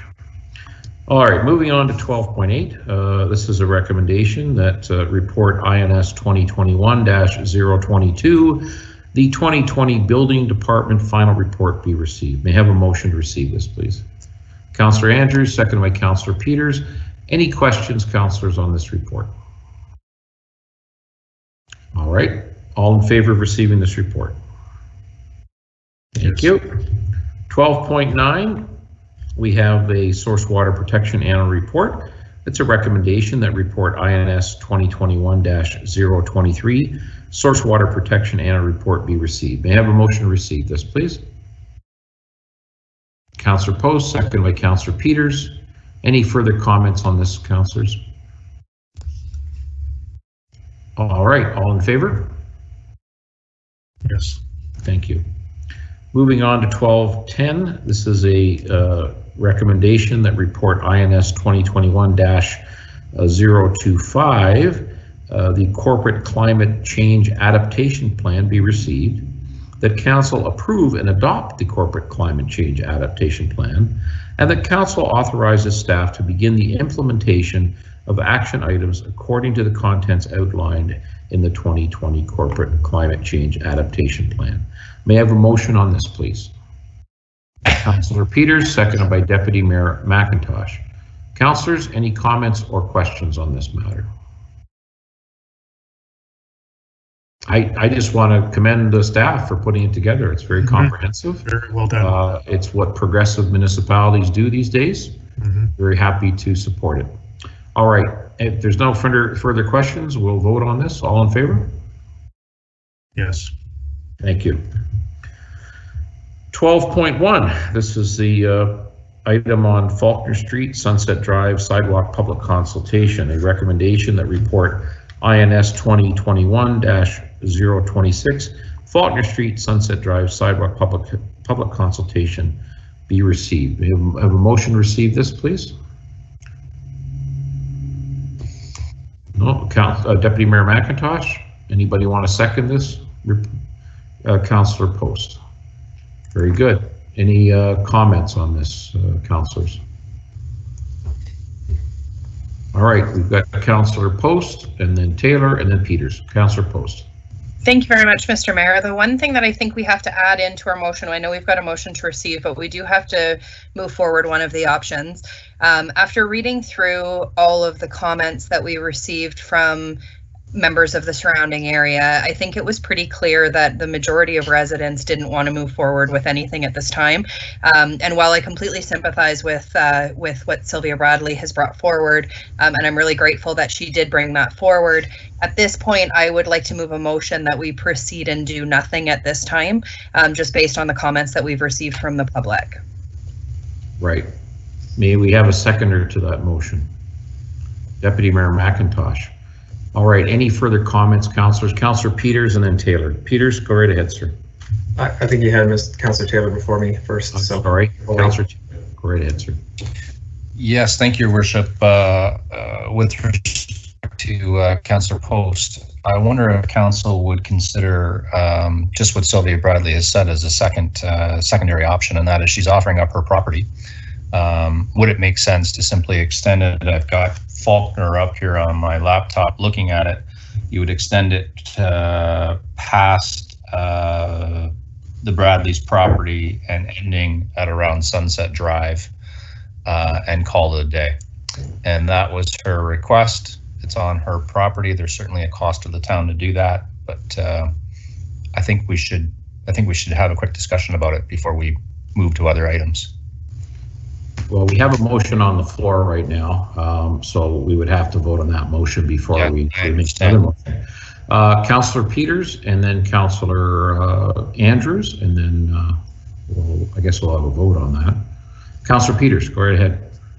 Thank you, Mr. Mayor. I'll be brief. I remain in support of option 3, which is taking the sidewalk the whole way through, not to add another option to the discussion here. But, you know, there's an example not too long ago on Matthew Street where, as I recall, 95 or 100% of the residents were against that sidewalk. It got put in anyway, right? It connects a neighborhood to a school, and it didn't have any safe pedestrian access, and this neighborhood's no different. So the thing, you know, to note here is that because of the policy we have for road construction and road reconstruction is a sidewalk is going into that neighborhood at some point. And so we can wait, but again, if we're going to be aiding the connection and the walkability, then I think we can go ahead with it now. So that's my feeling on it. Okay, thank you. Councillor Andrews. Thank you, Your Worship. And I don't know if this would be appropriate because of the comments that Councillor Taylor has brought up based on the offer that Ms. Bradley from the community has presented to us. But would Mr. Jones be able to provide at least an idea on the cost, what that could be, or would we have to wait until the first motion is voted on? Well, isn't that option 1 that Councillor Taylor has suggested, 47,000? Is would that be an accurate figure? Mr. Jones? Through Your Worship to Councillor Andrews, yes, that is the accurate figure. These were presented in the report. $47,000 would be to implement option 1. Option 3, which was what council had previously suggested would be their preferred options, about $166,000. Just wanted to make sure. Thank you, Mr. Jones. Thank you. Right. Any further question, Councillor Andrews? No. None. Thank you. So I made my comments known in the previous discussion on this. I'd spoken to the principal, Pat Hamilton, of the school. He'd never received any complaints from students, teachers, parents regarding safety issues at the front of the school. This neighborhood's been in place for 60 or 70 years. There's been no increase in traffic. There's been no further development in that neighborhood. Most of the residents have said no, they don't wish to have this. You know, Mr. Jones hasn't even considered the fact that there's a transformer box that needs to be relocated further along towards the catwalk. So, you know, I'm not in favor of spending any money. I think that $47,000 for a short piece of sidewalk, I think there's other needy things that we can spend that money on in town. So I'll be voting in favor of the motion put on by Councillor Post. All right, any further comments, councillors, before we vote? Councillor Taylor? Yes, thank you, Your Worship. First off, I can't allow Mr. Lackey to go by without commenting on that excellent screensaver that he had in the background. I don't know if anybody saw it, but a little joy to my Monday night. Thank you, Mr. Lackey. Well, very nice, very nice.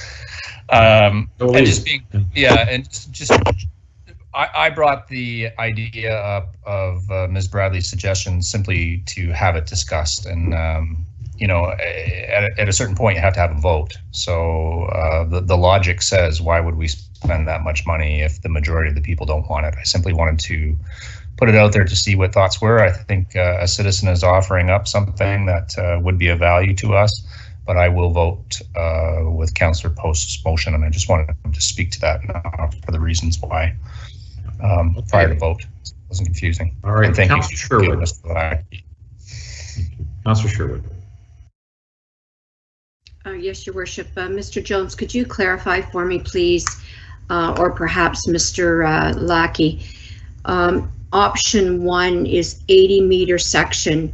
Will that only go across Miss Bradley's property, or will that affect other property owners?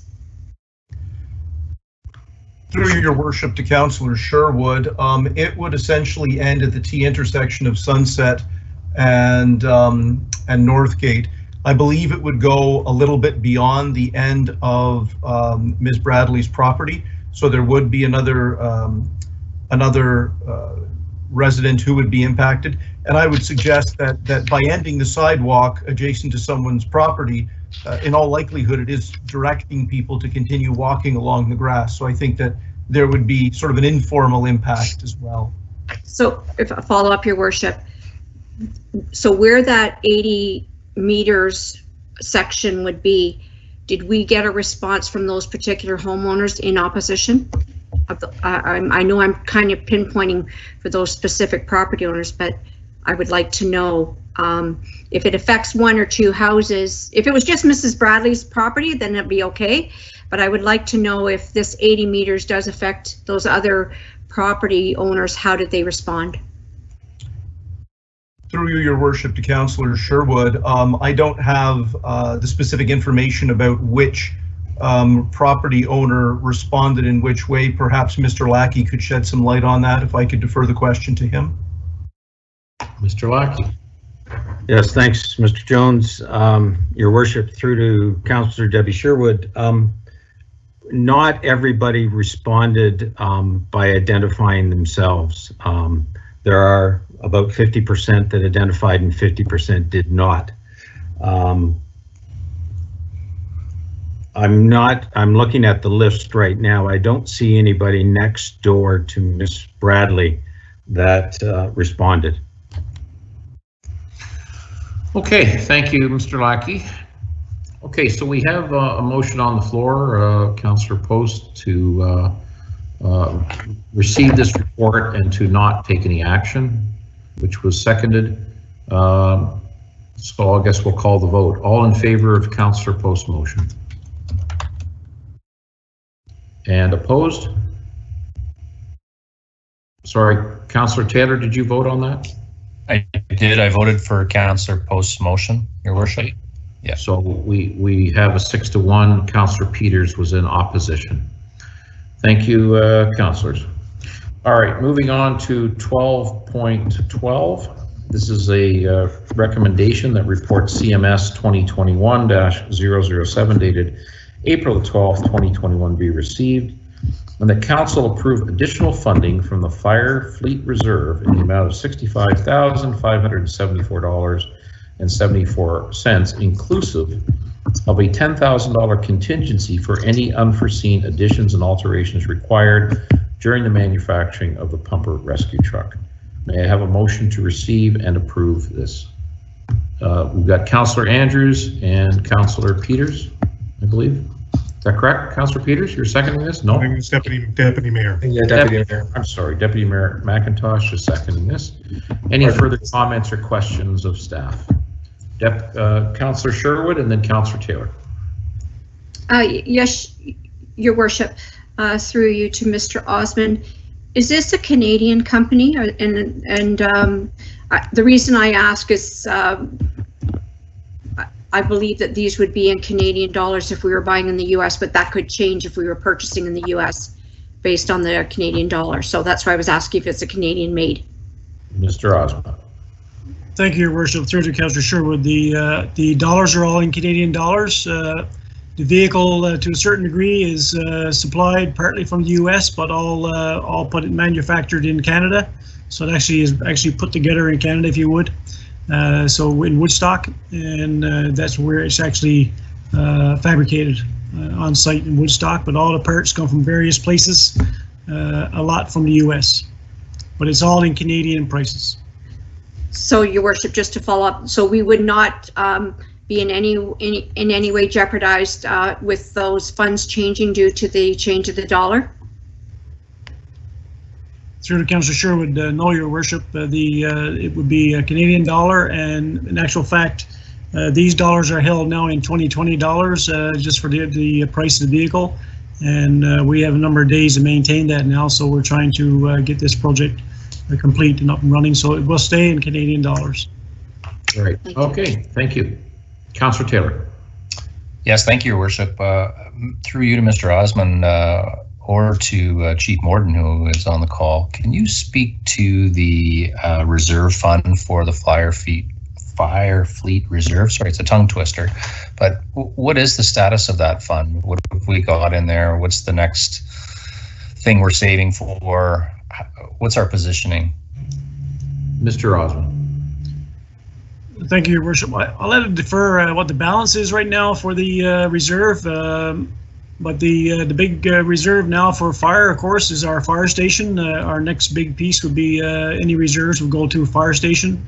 And I don't recall exactly the number in front of me right now in terms of the station itself, but that would be our biggest allocation going forward in 21, 22, 23. If I may, Your Worship. Follow up, Mr. 65. I know if we have the money, I'm always thrilled when we have the money, and I think that's great, but it's almost a 10% overrun.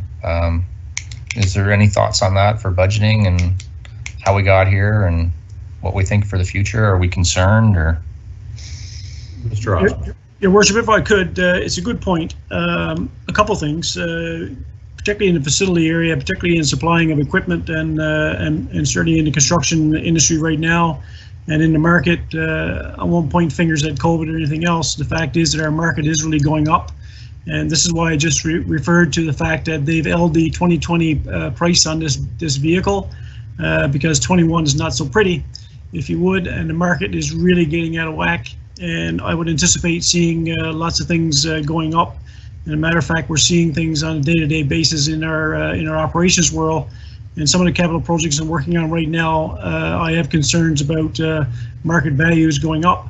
And we just watch those day by day. And we've held up and changed things, put things out to tender and when doing projects to ensure that we can maintain our budget. In this particular case, these bids came in February, and it's been a long, comprehensive process to get to this. They're very competitive in terms of the financial side, but the technical side is it's got a huge value.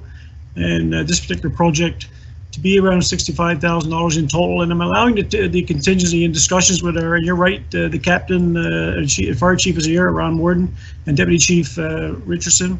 Went through this in great detail, and basically in these vehicles, there's a very comprehensive apparatus, and it's really very technical in terms of making sure you get all the various components that works for you in the future. And these are vehicles that are lasting 15 plus years. So it's really important to get it right, and $65,000 in total, allowing a contingency because little things go astray, if you would. Things change when you're doing mechanical pieces, and that's why we're just allowing it. Hopefully we don't get to use it, but it's just a little buffer in case we do. I don't think the $65,000 on a $800,000 project in this case, given the environment today, is too far out of whack. Very good, thank you. One follow-up, Mr. Osmond. Just wondering, you have either placed the order or about to place the order. What's the timeline for delivery on this vehicle? The timeline for delivery on this vehicle is anywhere from 8 to 10 months. We're hoping 8 months. Right, and the service expectation, you said it was 15 years? That's correct, 15 years. Okay. Thank you. So we have a motion to receive and approve this expenditure. All in favor? All right, that passed unanimously. Thank you. Moving on to 1213, this is a fire service grant proposal. The recommendation is that report CMS 2021-008 dated April 12th, 2021 be received, and that council approve an Ontario fire grant application for the development of a modular container training system, and that council pass a bylaw to authorize entering into an execution of the transfer payment agreement with the province of Ontario. May I have a motion to approve this, please? Councillor Sherwood, second by Councillor Peters. Any further questions, councillors? Councillor Andrews and then Deputy Mayor McIntosh. Go ahead, Councillor Peters. Or sorry, Councillor Andrews. Thank you very much, Your Worship. I just wanted to make a comment to Chief Morden and some of the changes that, of course, that were highlighted in this report with the Ontario Fire College closing down and having a bit of a connection to pre-firefighting service training. This is a great route to go for making sure that our firefighters are in fact trained and have updated views to containing fires. I know that I don't want to speak out of context here, but I just feel that this is well worth the approval, and I do like the rendering that was provided, and I know that with the eventual creation of our new fire location, this modular container system would be relocated, but it makes absolute sense, especially during these times. Very good. Who was next there? I'm sorry. Deputy Mayor McIntosh. Yes, go right ahead, sir. Thank you, Worship. Unfortunately, my e-scribe is completely locked up, so I couldn't double check the report. It may be in the report, what I'm asking. If we are successful with this grant, are we planning on locating the unit at the current location, or will we wait and put it in a new location? I'm thinking of our water people. Yeah, Mr. Osmond. Your Worship, through to Deputy Mayor McIntosh, the intent, of course, is these units are pretty mobile, so they'll be erected on site on the back training area, and then we will move them to the new site once we the new site developed. Thank you. Very good. Okay. Yes, go ahead, Councillor Post. Thank you very much, Mr. Mayor. Through you to Mr. Osmond, one more question about it is this something that other municipalities will be able to use to train their firefighters as well? Do we have the opportunity to have them come to our site and utilize this, and maybe, I don't know if we would charge them for it or how that would work, but I'm sure we could enter into some sort of an agreement with other municipalities who don't have facilities like this to use, and I'm just wondering if that's been thought of and if that was part of the plan.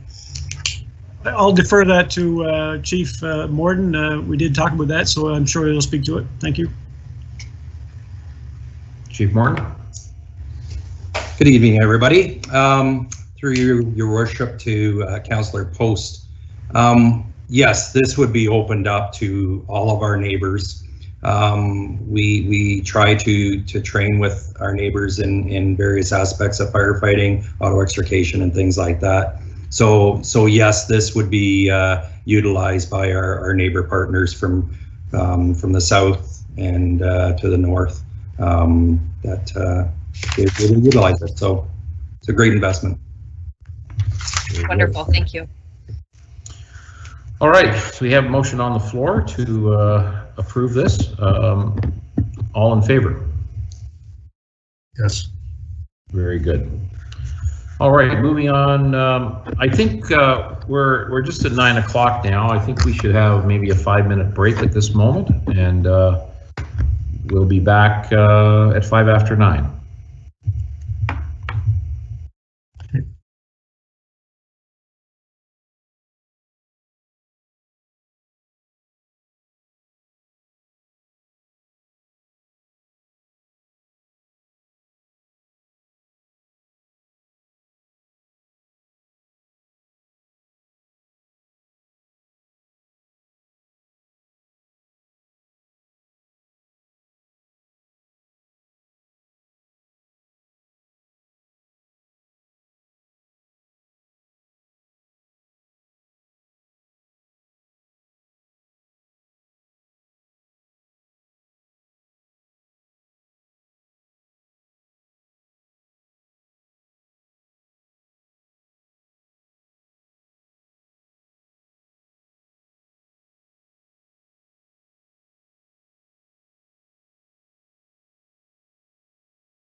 This is correspondence. We've got 3 pieces of correspondence from Tony DeLise. We have a proclamation from the Melanoma and Skin Cancer Awareness Month, folks. And we also have a letter from the Township of Melancton regarding increasing speeding fines. So, well, I'll start with the Melancton one. So they have sent a letter to Minister Carolyn Mulroney and in support of a letter from the town of Mono asking to, about automated speed enforcement and also increasing Highway Traffic Act set fines, which haven't been increased according to the letter in over 20 years. So, councillors, any comments on any of this correspondence? Councillor Peters. Mr. Mayor, I don't know if I'm looking at the same thing as you. I don't have those correspondence on my e-scribe. Your worship, I'm the same. I only see something from Sylvia Jones under correspondence. If you double click on the word correspondence beside item 13 on e-scribe, those attachments will open up, I believe. There was an old file that had those things on, and then the revised one that came out this afternoon, they are not there. Okay. So sorry, Mr. Mayor, if I could interject, if council needs to look at those. I'm in my eScribe app now as well, my updated one. And if council clicks on item 13 in the eScribe app where it says correspondence in the middle screen in brown, there's a paper clip there. If you click on that, a green box will open up and all 3 attachments should be available there to you all. Okay. Got it. How come they don't show individually, like 13.1, 2, 3, 4? Sorry, just curious. They are in the PDF that was also sent. Councillor Sherwood, that's a situation that we're trying out to avoid. Just I guess a simplification of how we're providing attachments in the system. So this is just one option that we're trying out for this meeting.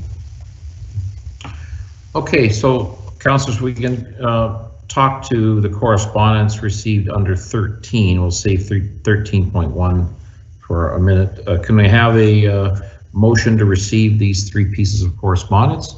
Councillor Andrews, seconded by Councillor Taylor. Any comments on these correspondence? Deputy Mayor McIntosh, go right ahead. Yes, thank you. I have a comment or a question on the request for the stop sign. I understand completely the letter. I was just wondering a couple of things, and I know that's a little off topic. When do we see the barricade going up? And I direct this to Mr. Jones. The barricade that was approved, when would that be going up approximately? Do we have any idea? Mr. Jones. Through you, your worship, to Deputy Mayor McIntosh. At this point, I don't have an update on when that guide rail is going to be going up. I know that we are looking to hire someone to get that done this spring. However, I don't have a date for you at this time. Okay. My second question for you is the traffic study. When do we see that coming forward? Through your worship, to Deputy Mayor McIntosh, I assume you mean the traffic calming study? That's correct. We are receiving proposals from consultants this week, at which point we will have a better idea when that'll be coming forward. Thank you. I just think that may be something that would come up in this discussion when the report comes out. Thank you. Very good. Any other questions, councillors, on these 3 items? Okay. All right. Let's have a vote to receive. All in favor? Yes. Thank you. Moving on to 13.1. This is a letter received from the Solicitor General regarding possibly reconstituting OPP detachment boards, and the recommendation that the correspondence from Honorable Sylvia Jones, Solicitor General, regarding OPP detachment board framework be received, and that staff complete and submit a proposal indicating the composition of the OPP board. All right, may I have a motion to receive this, please? Councillor Andrews, seconded by Deputy Mayor McIntosh. Any comments from councillors? Councillor Taylor. Yes, thank you, Your Worship. So on this item, I do not speak for the Police Services Board because it has not come to the Police Services Board as yet for discussion. However, we will discuss. However, just some thoughts for everyone. My understanding is that local mayors will be getting together and having a discussion about this at a future meeting. And I candidly think that's correct. I think that the mayors can get together and decide amongst the 8 of them about what would happen and what the best course of action would be for the future of police services boards within Dufferin County. However, at some point it would be great if those mayors did link in with the chairs and, you know, just brought us in informally. But I do think it's fine that the mayors would make the decision. That being said, if I could, Your Worship, as you represent us, something for you to think of, I would suggest that life in Orangeville is completely different than life in other areas of Dufferin County. And if we were to move from all of the different boards that we have today, potentially, you know, I could see either Orangeville by itself or Orangeville amalgamating with Shelburne, which we do have some common interests based on population and whatnot. But the rest of the county is quite rural. I don't know. So anyway, I look forward to hearing what the mayors have to say as they go forward. But to amalgamate all of Dufferin County into one, I don't see how we would do that. I think it would be very inefficient. Anyway, again, that's Todd Taylor talking. It's not the Police Services Board. We haven't had any meetings on it, but just thoughts for you to ponder as you're having your discussions. Very good. Councillor Sherwood. Yes, Your Worship. This topic could affect this or not. I'm not sure, but will we, as council, ultimately be approving this new CSPA board? And the reason I ask that is, at some point, I would like to bring forward, possibly in a motion, that remuneration for our police service board members be addressed and reviewed based on what the other CSPA members are being paid throughout the province. I think that if they are all basically doing the same type of job, like I say, a comparable municipality board, that I think that we should be re-looking at their remuneration, because ours is significantly high compared to other board members within Dufferin County. So, but I'm not just saying specific Dufferin County. So at what point do we have that dialogue? Well, personally, I think that's probably going to be part of a budget discussion later on this year with town council. Also, with respect to Councillor Taylor's comments, I mean, the letter from the Solicitor General is addressed to heads of council, and I believe that the requirement here is that councils are being asked for a response and staff from municipalities rather than police services boards. But I spoke to Warden Darren White. He reached out a couple of weeks ago when this letter first arrived, and wanted to have a meeting with the mayors of the 8 municipalities within Dufferin County. I did receive a doodle poll request from his office this morning, so that meeting will be happening sometime in the next week or two, and we will be reporting back on that. So I will certainly take all of your thoughts into that meeting, and I also had an outreach from Councillor Creelman of the town of Mono a couple of weeks ago, and his comment was, this is a solution looking for a problem, and he didn't think that it was really an efficient move to change things very much. The town of Mono's Police Services Board meets quarterly. They have a total budget of $500 a year, and they like to see the detachment commander come to visit them. But Councillor Colonel and I did have a conversation about urban versus rural, as Councillor Taylor had mentioned earlier. So perhaps an urban detachment board and a rural detachment board might be something that might come out of those meetings. So certainly policing in the urban environment is much different than in the rural environment, and we need to think about that for sure. Okay, so this is just and again, this talks about staff completing and submitting a proposal indicating the composition of the OPP board. So I would hope, Mr. Brennan, that you might take the minutes of a mayor's meeting of 8 municipal mayors and incorporate those thoughts that are going to come out of that meeting into your report to bring back to council before something gets sent off to Solicitor General. Mr. Brennan. Yes, Your Worship. I'm not sure if staff has to be involved at all, to be quite honest. I think it was put in there at the time of the letter. I'm certainly willing to meet with you, but I think the area mayors getting together, coming up with a recommendation.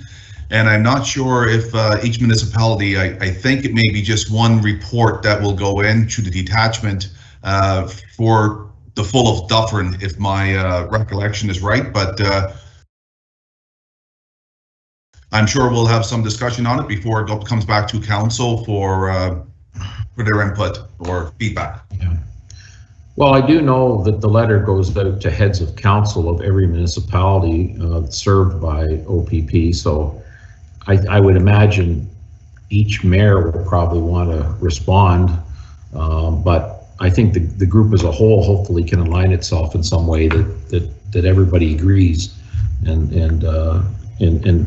you know, OPP Dufferin can be handled in the way that we so desire. So, but you know, from detachment commander Ward's position, if there's 7 detachment boards, he has to meet with 7 entities. So it's, you know, it's not a huge drain, but it is a drain on his very valuable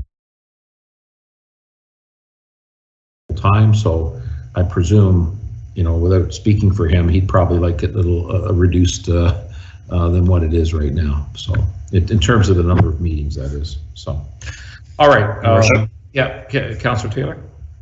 Yes, thank you. I'd like to address the comments made by Councillor Sherwood, and my suggestion would be the remuneration is put forth in our year 3 review of council remuneration, and is just considered as part of that package at that time. Yeah, not a bad idea. Very good. All right, so we have a motion here. Any further comment? All right, all in favor of the recommendation? Yes. Okay, thank you. All right, moving on to committee and board minutes. We've got a number of minutes that have been produced for us to receive here, including the December 8th, 2020 meeting of the Cultural Plan Task Force, the January 5th, 2021 meeting of Sustainable Orangeville, the January 8th, 2021 meeting of the Orangeville BIA, January 27th, 2021 meeting of Orangeville BIA, the January 27th meeting, 2021 meeting of the Library Board, the February 2nd, 2021 meeting of the Joint Accessibility Advisory Committee, and the February 9th, 2021 meeting of Sustainable Orangeville. May I have a motion to receive those minutes, please? Councillor Andrews, seconded by Councillor Post. Any comments or edits, councillors, in any of those minutes that you've seen? Councillor Andrews. Thank you very much, Your Worship. I know that some of these committee minutes were in fact carried over from a previous meeting, and so I did want to pose a question to Councillor Peters regarding bat boxes. And I know that this is a somewhat of a project that would be connected to the secondary school, if I recall reading the minutes from that particular committee. But could you just provide a very brief explanation on what that is? Sure, thank you. Through you, Mr. Mayor, to Councillor Andrews and the Remuner Council. We've had a few discussions regarding bat populations and other sort of species in the area. It follows with, being a bee city and looking at all different aspects of wildlife and nature. And so we had a delegation from a citizen who was actually a former committee member speaking to this issue. She was advocating for a partnership with the local high schools and shop class. That did not come to fruition with the current state of education. But in the meantime, one of the committee members did put one together, and as well, we struck a partnership with Branching Out Support Services, and the committee provided sort of at cost for the materials, and they put a few together. And so we're discussing the potential locations with the Parks Department and facilities to see where they might best serve the bat population and keeping them healthy, because in turn, they keep down the bug population and complete the whole, web of life, if you will. So I hope that provides the explanation you're looking for. Very much so. Thank you. Very good. Okay, so we have a motion to receive these minutes. Any further comments, councillors? All right, all in favor of receiving these minutes? Yes. Thank you. All right, moving on to item 15.1. This is a motion by Councillors Post and Taylor regarding a recent incident involving a speeding impaired driver. Councillor Post or Councillor Taylor, you wish to speak to this? Go ahead, Councillor Post. Sure, I can speak briefly. I think it's pretty straightforward what's laid out there, but basically there was an incident that happened on Oak Ridge Drive, and Councillor Taylor and I went and spoke with a lot of the residents in the area, and now the residents in the area understand that these safety measures that we're moving forward tonight wouldn't have stopped that one incident. But what does happen when an incident like the one that happened on Oak Ridge Drive happens is all of the residents came out and really started to address some of the other concerns that they have in their neighborhood about speeding and driving and just kind of in general. So that neighborhood themselves will be coming forward with some other ideas. They're working together as a collaborative neighborhood right now to make some suggestions. Now, Councillor Taylor and I, trying to help them move some items forward, came up with the idea of installing a portable speed sign on Oak Ridge Drive between Island Lake Public School and that hairpin bend, and also erecting a sign warning on the bend on the north side of the road near Graham Crescent. So those are the two items that we're asking for right now, and I'm happy to answer any questions, or if Councillor Taylor, if you have anything else you wanted to add. I don't think so. These are items that have been done in the recent past, and just a subdivision over. And I don't think they're going to disrupt things in a major way, but they will create warning to what's coming, and that is your speed, and there's a curve that's upcoming. So we're hoping to have council support to move forward this evening. Got Councillor Andrews and then Councillor McIntosh. I think Deputy Mayor McIntosh had his hand up before I did. So sorry, and then Councillor. Okay. Go ahead, Deputy Mayor McIntosh.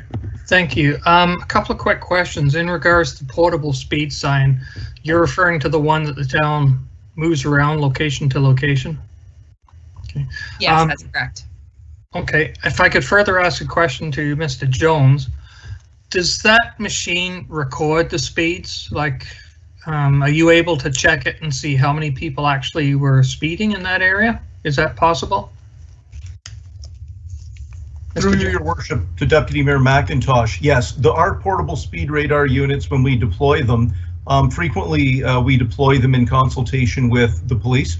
When they receive complaints about a fair bit of speeding in an area, we will deploy those units, and they will not only flash the speed to the drivers to let them know that they're driving too fast, but it will record the speed that they were going as well as when.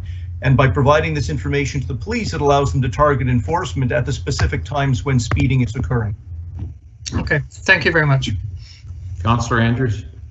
Thank you very much, Your Worship, and Mr. Jones, thank you for that explanation. I too have a number of friends in that particular area, and I'm so pleased that Councillor Post and Taylor have represented our community and members of council in connecting with the members of Oak Ridge. And my concerns are, of course, not only those people who have had that unfortunate incident that occurred, but there have been many other near misses and other issues that have come come about, and also with the school, Island Lake Public School, which is literally just a few meters from where that incident occurred. I'm concerned about some of the things that are happening. So I think part of the the motion here is the education, reminding people of not only to slow down, adherence to, of course, our new 40K speed limit, but also be aware of that curve there. That curve can be problematic, and if somebody's speeding, heaven forbid something else happen again. So I will be certainly supporting this motion.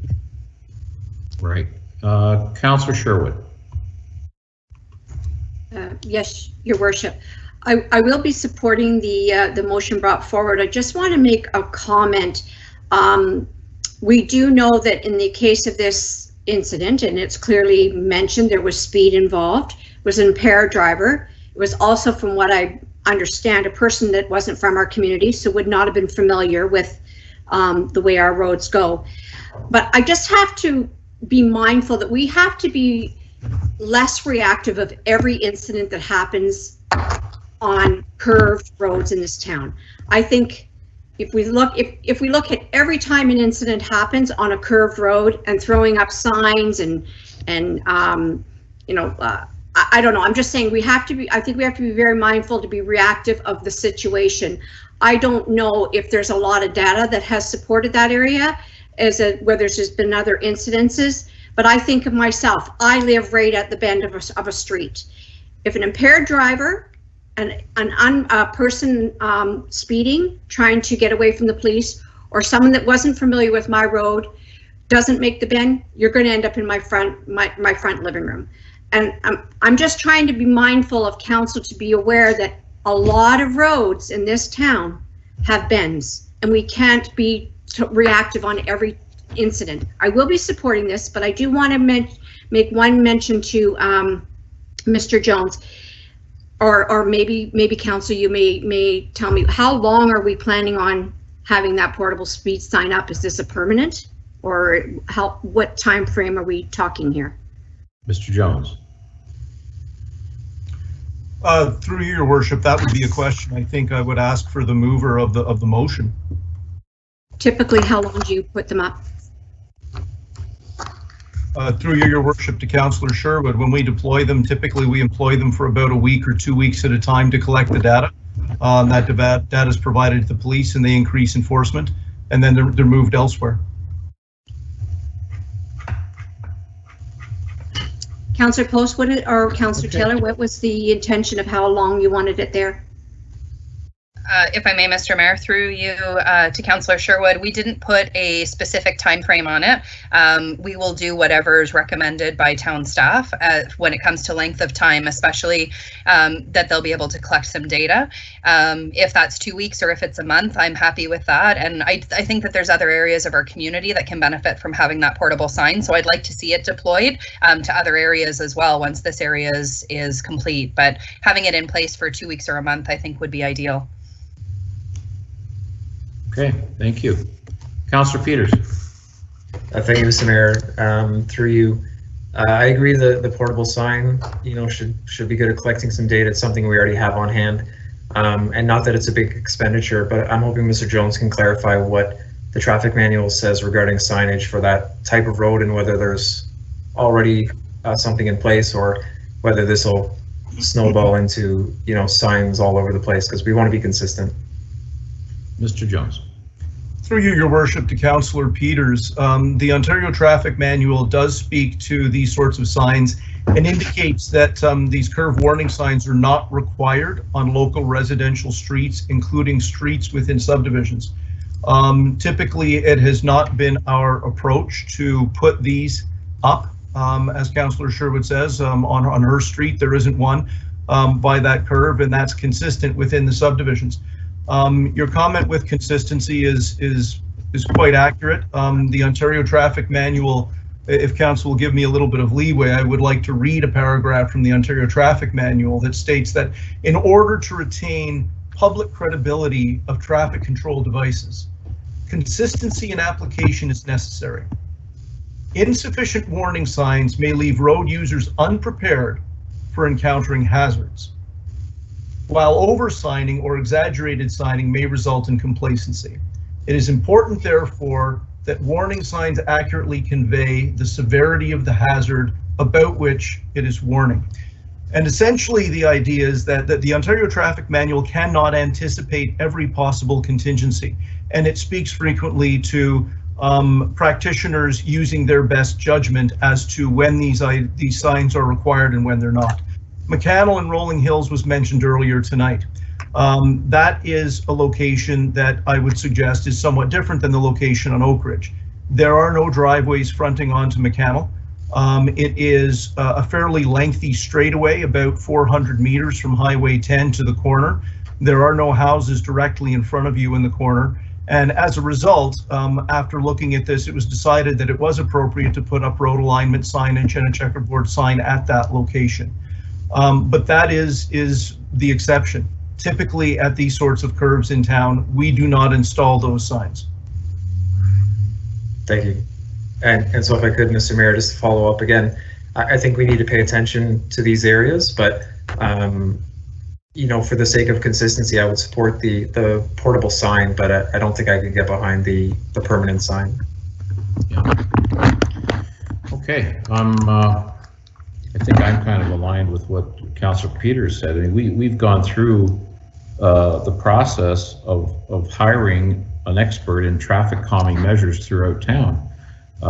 We just heard tonight Mr. Jones is very close to having that selection made.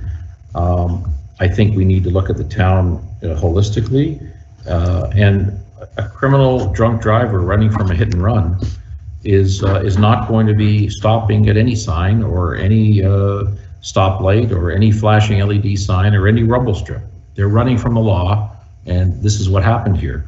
So I'm in favor of getting some data, but we've decreased the speed limits in these neighborhoods now.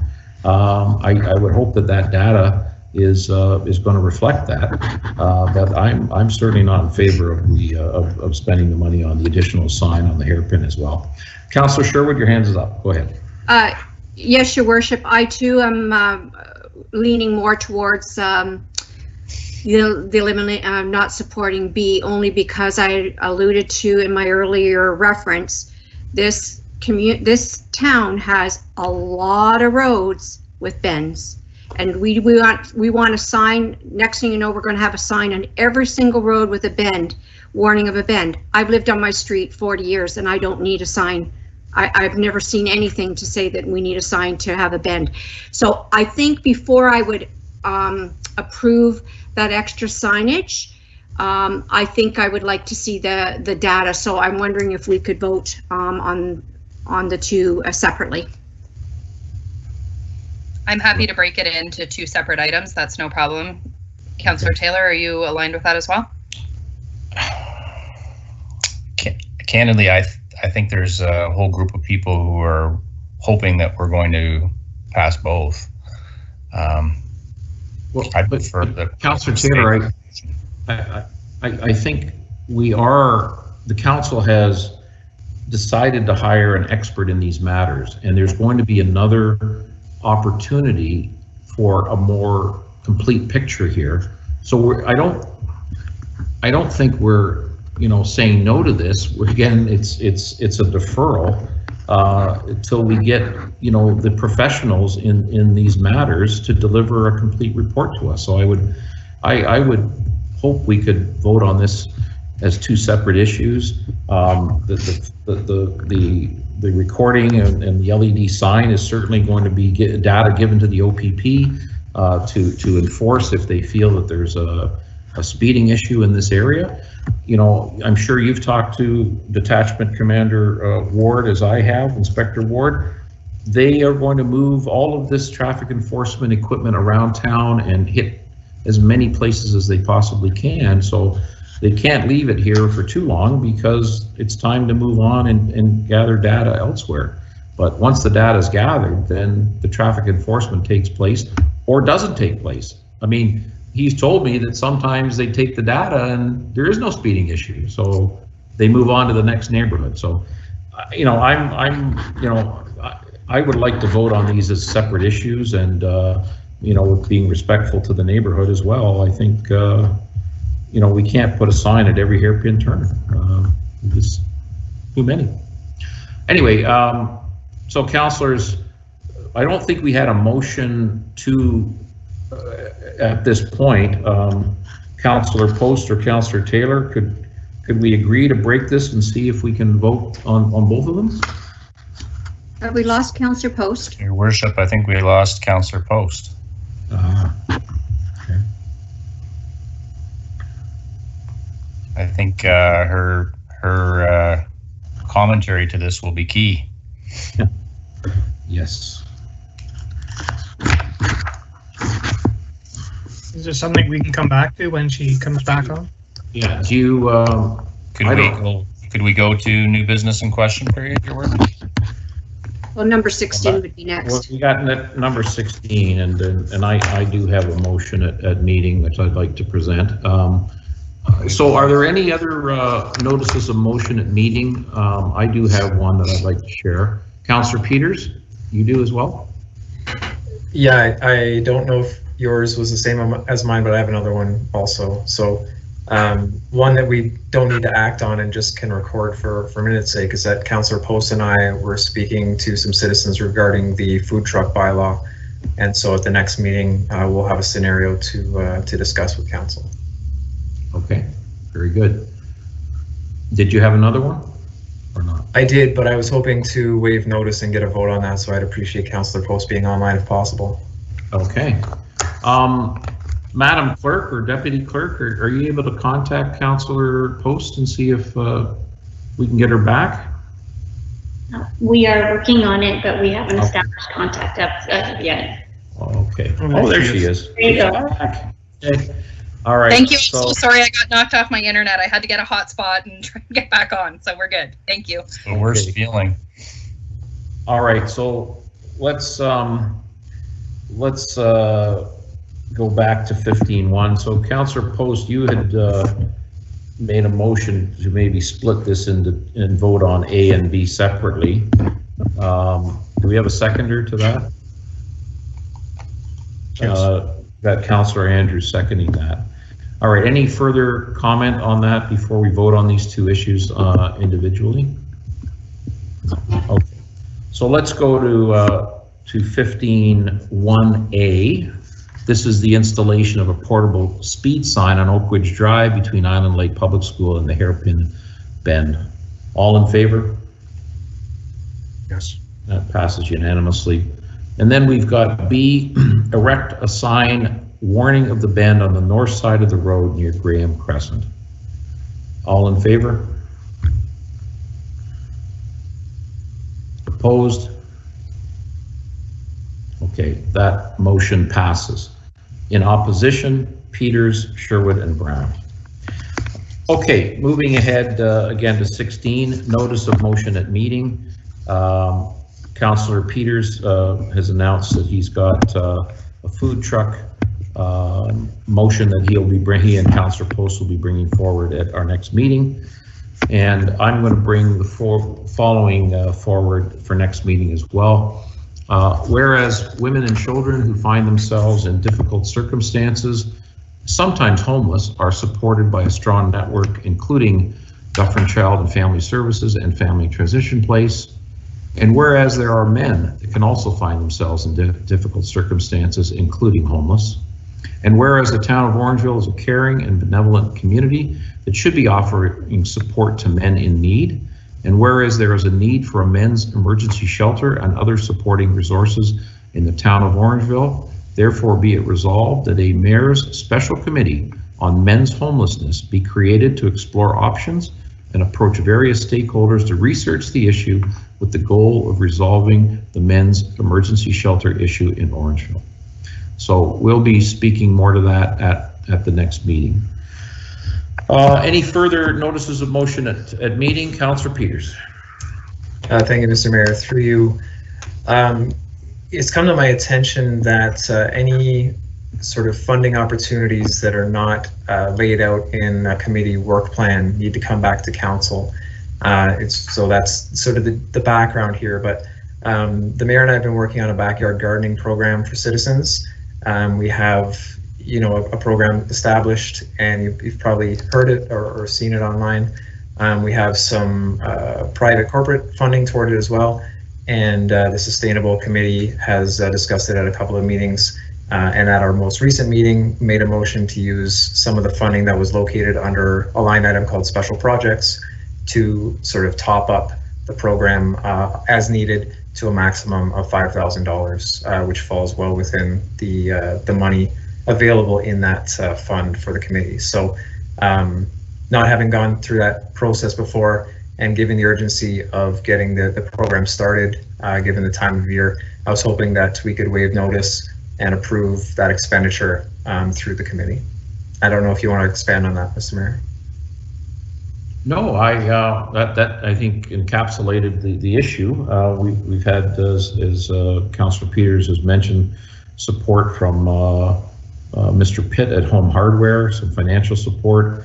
We've been working on this probably for 3 or 4 or 5 months, and you know, it's an idea that we want to promote food security, want to promote backyard gardening, and it's really, in the case of this incentivized program, a return on investment by growing your own food, and we're going to encourage as many residents as possible, up to a total of 100 this year, to create a raised garden bed, support them with topsoil and seeds, and you know, and the actual wood to create the raised garden bed. And let's hope that urban gardening can be promoted further in our town. So that's really the gist of it. We've got some protocol issue as Councillor Peters has mentioned here, as far as getting approval from council on a particular committee expenditure. So that's why we're here. So I'd like to second Councillor Peters' motion here to approve $5,000 of the already committed Sustainable Orangeville budget to move forward with this project with approval tonight by council. Any questions councillors might have on this? Councillor Post. With waiving notice, do we need a separate motion to waive notice? Just from a procedural perspective? Madam Clerk. Yes, you should have a separate motion to waive notice. Okay. I'm happy to move that forward. All right, and Deputy Mayor McIntosh has seconded. All in favor of waiving notice? All right, and all in favor of Councillor Peters' motion as stated? Very good. Thank you, councillors and staff, for your assistance with that. All right, we're on to new business now. Anybody have any new business to announce or comments? Councillor Peters. Thank you, Mr. Mayor. I'll be brief. I know last meeting I alluded to the Earth Week events. They are all still on, the ones that were virtual. However, we're having to move the tree planting. So we didn't get the new date in time to fix the paper. So I know last week's paper still had it as April 24th. But the new date we're looking at is May 15th, and by then hopefully group sizes are back to a reasonable number. So that's the only event that changes. The rest of them remain in place, and still lots of ways for the citizens to engage on Earth Week. Right. Very good. Councillors, any other further comments for new business tonight? Seeing none, moving on to question period. Madam Clerk, do we have any questions from residents? No, we do not. Thank you. Moving on to 19, we have the following. A recommendation: the bylaws listed below be read 3 times and finally passed. Bylaw to authorize the entering into and execution of a fire safety grant transfer payment agreement. A bylaw to amend bylaw 2020-061, being a bylaw for the registration and keeping of hens, and a bylaw to confirm the proceedings of the Council of the Corporation of the Town of Orangeville at its regular and closed council meeting held on April the 12th, 2021. May I have a motion to approve those bylaws? Councillor Peters, second by Councillor Andrews. All in favor? Thank you. And a motion to adjourn, please. Councillor Taylor, second by Councillor Post. All in favor? Thank you, everyone. All the best. Good night, all.